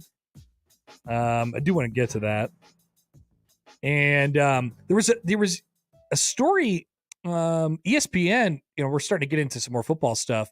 NFL. We haven't talked NFL on the show in a long time. I now come to realize, Joey, probably since the schedule came out. It's been a while. So the ESPN went through its, what do you do when you talk about the NFL? You talk about the best quarterbacks in the NFL. Who are the best quarterbacks in the NFL? I had not a huge problem, but a little bit of a bone to pick with. I just wanted to take a couple stabs at their list a little bit. I had some edits to make. That's all. So we can do that a little bit tomorrow on the show. Let's take a phone call. 42 Degrees of Source Hotline. Here's Random Mike. Hi, Mike. I've got to tell you that picture of Jacob Bigelow is one of my favorites. The one where I got a poll question. Yeah. Okay, go ahead. On YouTube, are you able to look at it? Poll question: is that more likely an adult sports writer or a junior high honor roll student? Doesn't that look like just? It's so young. When was that picture taken? He was in college when he was a manager for the basketball team. So it was a number of years ago. He does have a bit of a not that long ago. He's a young guy. He's got a bit of a baby face going on. At least I'm not the only one. But, is that an okay poll question? Okay, so what was the first option? Adult sports writer. Like a not like adult sports, but like a sports writer, like an adult man who's a sports writer. An adult male sports writer. Right? Okay, yes. Yeah. Or a junior high honor roll student. Middle school honor roll student. So the problem middle school. So the problem with the problem with the visual poll is that you cannot connect pictures to the poll question. So it has to be two separate tweets, which I'm not against, but I'm just saying. Okay. But yes, it's a fine poll. It's a fine poll. I don't think Jacob would mind at all. No, and he's good. I'm kind of apologizing for my last call with OJ's Navy SEAL knife training. Was that out of line? No, it was just surprising. This is the beauty of the Random Mike call. Like I never know where it's going, and so I'm very rarely prepared for the things that get said, and so sometimes I get caught off guard. I don't think it was that bad. Yeah, and I appreciate it that you seem to appreciate that because it makes your job maybe a little more interesting. Oh yeah. Oh no, I have fun every time. I look forward to your calls every time it happens. Because most people that are good at what they do not want to be doing the same thing, all the time. It's like that's right. I like to mix it up a little bit. Yeah. Yeah, like when you go to see a great musician and they got hits, they do not want to be playing their hits all the time. They want to be doing some different stuff too. Which as a fan, you really want to hear the stuff you like. But with OJ, and you seem to not to be aware that he was trained in how to kill with a knife. I did. I did not know that. No. And it was a TV movie that was never released. And boy, when you read about what his co-stars in that pilot, it was a pilot, kind of like the A-Team. We're talking about, they particularly one in particular named Alan, one of the actors who had the same training, talking about how advanced it was, and that he felt it was a big factor in what happened. I tend to agree that if he doesn't make that movie with that training he had, history is different. Would he still killed his ex-wife? Maybe, but this was kind of like feeding the notion and training, as if he was received training on how to poison somebody in a way that was undetectable. I forget, going through it. But I forget why you brought that. Like, were you bringing up that because it was a fun fact that you had, or was it like a butterfly effect thing? Like, what were you trying to illustrate? I can't remember. No, it was the random word association Josh had talked about. I don't even know what the context was about somebody with maybe some hayseed or something with wheat between his teeth. I don't even know how that came up, but I just heard it in the background on the radio, Josh talking about it. And that made me think somebody having something between their teeth. That I remember hearing about Bob Carey former SEAL, governor, yep, senator, that there was a picture of him. I tried to find the picture actually. That a lot of warriors can have knives between their teeth. Their hands are otherwise occupied, and there are pictures of that. I didn't see that of Kerry. So, and that made me think of OJ SEAL training, which unfortunately was not introduced in the trial because I think you guys agree that might have made a huge difference with the jury if they knew that, hey, this guy was trained on how to kill with a knife. Well, look, we're talking about the OJ trial now. It's great. But like it's been well documented how not good the lawyers were in that situation. So yeah. Yeah, unfortunately, and sometimes there's so much evidence, you can overdo it. And then, of course, there was a Mark Furman factor, which, it just the whole thing was a tragedy. And me bringing it up was, it's kind of a gross thing. And what OJ did, I think, is pretty unprecedented in kind of like the history of our country, where somebody that was so great and so famous and successful, and he was even successful post, football. With the acting and Monday Night Football, and he was on. His alibi was going to be making a commercial with Arnold Palmer in Chicago. I mean, that's how successful those guys were, even in retirement. And for this to happen, and it's so tragic and vicious. In our history, how often does something like that happen? It was probably the most watched trial ever. But I was going to say, there's a reason why. Yeah. Exactly. Enough about that. But when you were talking about Dylan being kind of born and bred to be the quarterback, I mean, it is so exciting to think about, what can happen, and it can happen pretty soon or not. But look at the 5 stars we got now that we've never had before. And Jordy Ball was that kind of player who changed everything. And then she gets hurt in the first game. I know. Stuff happens. Yeah, that is true. Stuff definitely does happen. I feel like that would finally be the breaking point with Nebraska fans, though, Mike. Yeah, that might. If Dylan Raiola came out and he got hurt on his very first play or in like the first quarter or something like that, I think that'd be it. I think that'd be it. No, that would be too much. Yeah, and your women's basketball, team there, she's a fantastic player. Yep, and stay healthy, and this could be a very special year for them. No doubt about it. Thanks, Mike. You bet. Take care. All right. I also like the trend. Once again, this is like the big random Mike overreaction. I also like the trend of random Mike calling in to apologize for his previous calls. That's happened like 2 or 3 times now. I really enjoy that. Jay Scrutod writes in, there's no more suitable name for random Mike than Random Mike. Indeed. We appreciate him, though. And yes, so just quickly, we could address this. Not the OJ thing. We've talked enough about the OJ thing. Just what if? Mike brought it up. I didn't bring it up. Don't put it on the internet that I brought it up. I didn't bring it up. Dylan Raiola goes out there and, he falls victim to the same thing that Jordy Ball did. I don't even know. I can't even fathom. Right? I can't even fathom their reaction. Like I was watching because they were playing. The softball team was playing in Mexico or something like that. When Jordy, it was either the first or the second inning. I think it was the first inning, and she's pitching on opening day of the first inning. This is exciting. I am watching softball in Mexico. I've been drawn to this, and she tears her ACL. I mean, it was insane. I couldn't believe what I was seeing. If that happened on football scale, my God, I don't even know. I don't think I want to be here that next day, or maybe I do really badly. I'm not sure. But I think that'd be the breaking point for a lot of people. It's like, yep, we're cursed. That's it. Honestly, I'd be forced to believe you. I would say, you know what? The curse is real. I'd be forced to believe you. So yeah, thank you for the call, Mike. As always, we appreciate it. Quick timeout. We'll come back. We got the polls. We have a couple of them today. And Joey will tell you what to watch next on 1620 The Zone.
Okay, a couple minutes left here on Tuesday. The Connor Happer Show, 1620 The Zone, 1620thezone.com. Joey Colbert will be with me the next. Oops, I forgot to mute my computer. That's why I heard that twice. Come on, Connor. Joey Colbert will be here with me for the next couple days while Josh is on his extravagant vacation in Lincoln, where he's taking pictures of Nebraska's new football facility. But once again, we don't judge. To the polls at Happer Show on the JTech Construction Zone Twitter feed, just a couple today. Was Adrian... This sounded better in my head. Was Adrian Martinez the Benjamin Button of Nebraska quarterbacks? Was Adrian Martinez? So I gave the case for this. Now, people on Twitter don't get the context for it. My context was he basically was the best he was ever going to be. He was the best he was on his first day. I still think his best game was probably his first game at Nebraska, the Colorado game in 2018. And then he just aged backwards with a couple random blips on the radar. So I'm going to say yes to this, but I don't expect to be in the majority. I am in the majority, Joey. 70% say yes. Yep. How about that? And finally, when you think of a unicycle, do you think of Red Panda? I vote yes. Joey, you vote yes, I assume? 58% saying yes. So more people thought that Adrian Martinez is the Benjamin Button of Nebraska quarterbacks than think of Red Panda when they think of unicycles. Interesting. There's a lesson in there somewhere. All right, those are the polls. Joey, what are we watching tonight? Got anything? Well, we got the MLB All-Star Game tonight on Fox. And Connor, I know you love that uniform combo between the teams. Yes, it's garbage. So that's at 7 o'clock. Yeah. I'll be watching. I told Gary this earlier in the crossover. I love the first inning of the All-Star Game. I like when the players get introduced, and I like the very beginning of the All-Star Game. So basically, like 6:45 to 7, like 10. I like the first inning because I think my bold prediction of the night is Paul Skeens is striking out the side in the first for the National League. So it'll be in the bottom of the first inning. And then I tune it out for a while. I'll probably play the stupid video game for like the 2 hours in between. And then if it gets good, I'll come back in the ninth, or maybe I'll check in for Salvi's at bat, or I'll check in for Bobby's at bat. Just have 2 TVs out. That's what I would do. do. I usually get my computer out. That's what I did last night for the Derby. Mine as well. Yep. Well, anything else? Yeah. Well, ESPN2's got the NBA Summer League action all night. I bet they do. In case you're interested in any of those prospects, most likely not. If it's a Creighton star like Baylor Shireman or... Is Baylor playing on TV tonight? Nope. He played last night. Is Trey playing on TV tonight? I think so. Let me do a quick look. That's okay. But anyway, NBA Summer League is on and nobody's watching. Got it. Anyway, on ESPN is the debut of the film doc In the Arena, Serena Williams. This premieres at 7 p.m. Isn't this like another one of those billion-part documentaries that we kind of didn't ask for? I'm interested in Serena Williams, but I mean, we don't need everything. Yeah, so it's gonna be a 1 hour. It's going to be a 1 hour episode. It'll re-air right after at 7. By the way, if you are a sicko and are interested in Summer League, here is your deal today. So if you're for Trey, the Nuggets play the Hornets at 5 on ESPN2. Yeah, and he had a good game last time around. There you go. No Baylor Shireman tonight. I think tomorrow he'll play. I think they're playing the Hornets. Let's see. They are at 4:30 on NBA TV. Ooh, NBA TV. I got that. All right. Thanks, Joey. Thanks for sitting in. We'll see you tomorrow. All right, Connor. Thank you. That is the show. If you missed anything, you can find it all on our website, 1620thezone.com. Afternoon Crossover is next.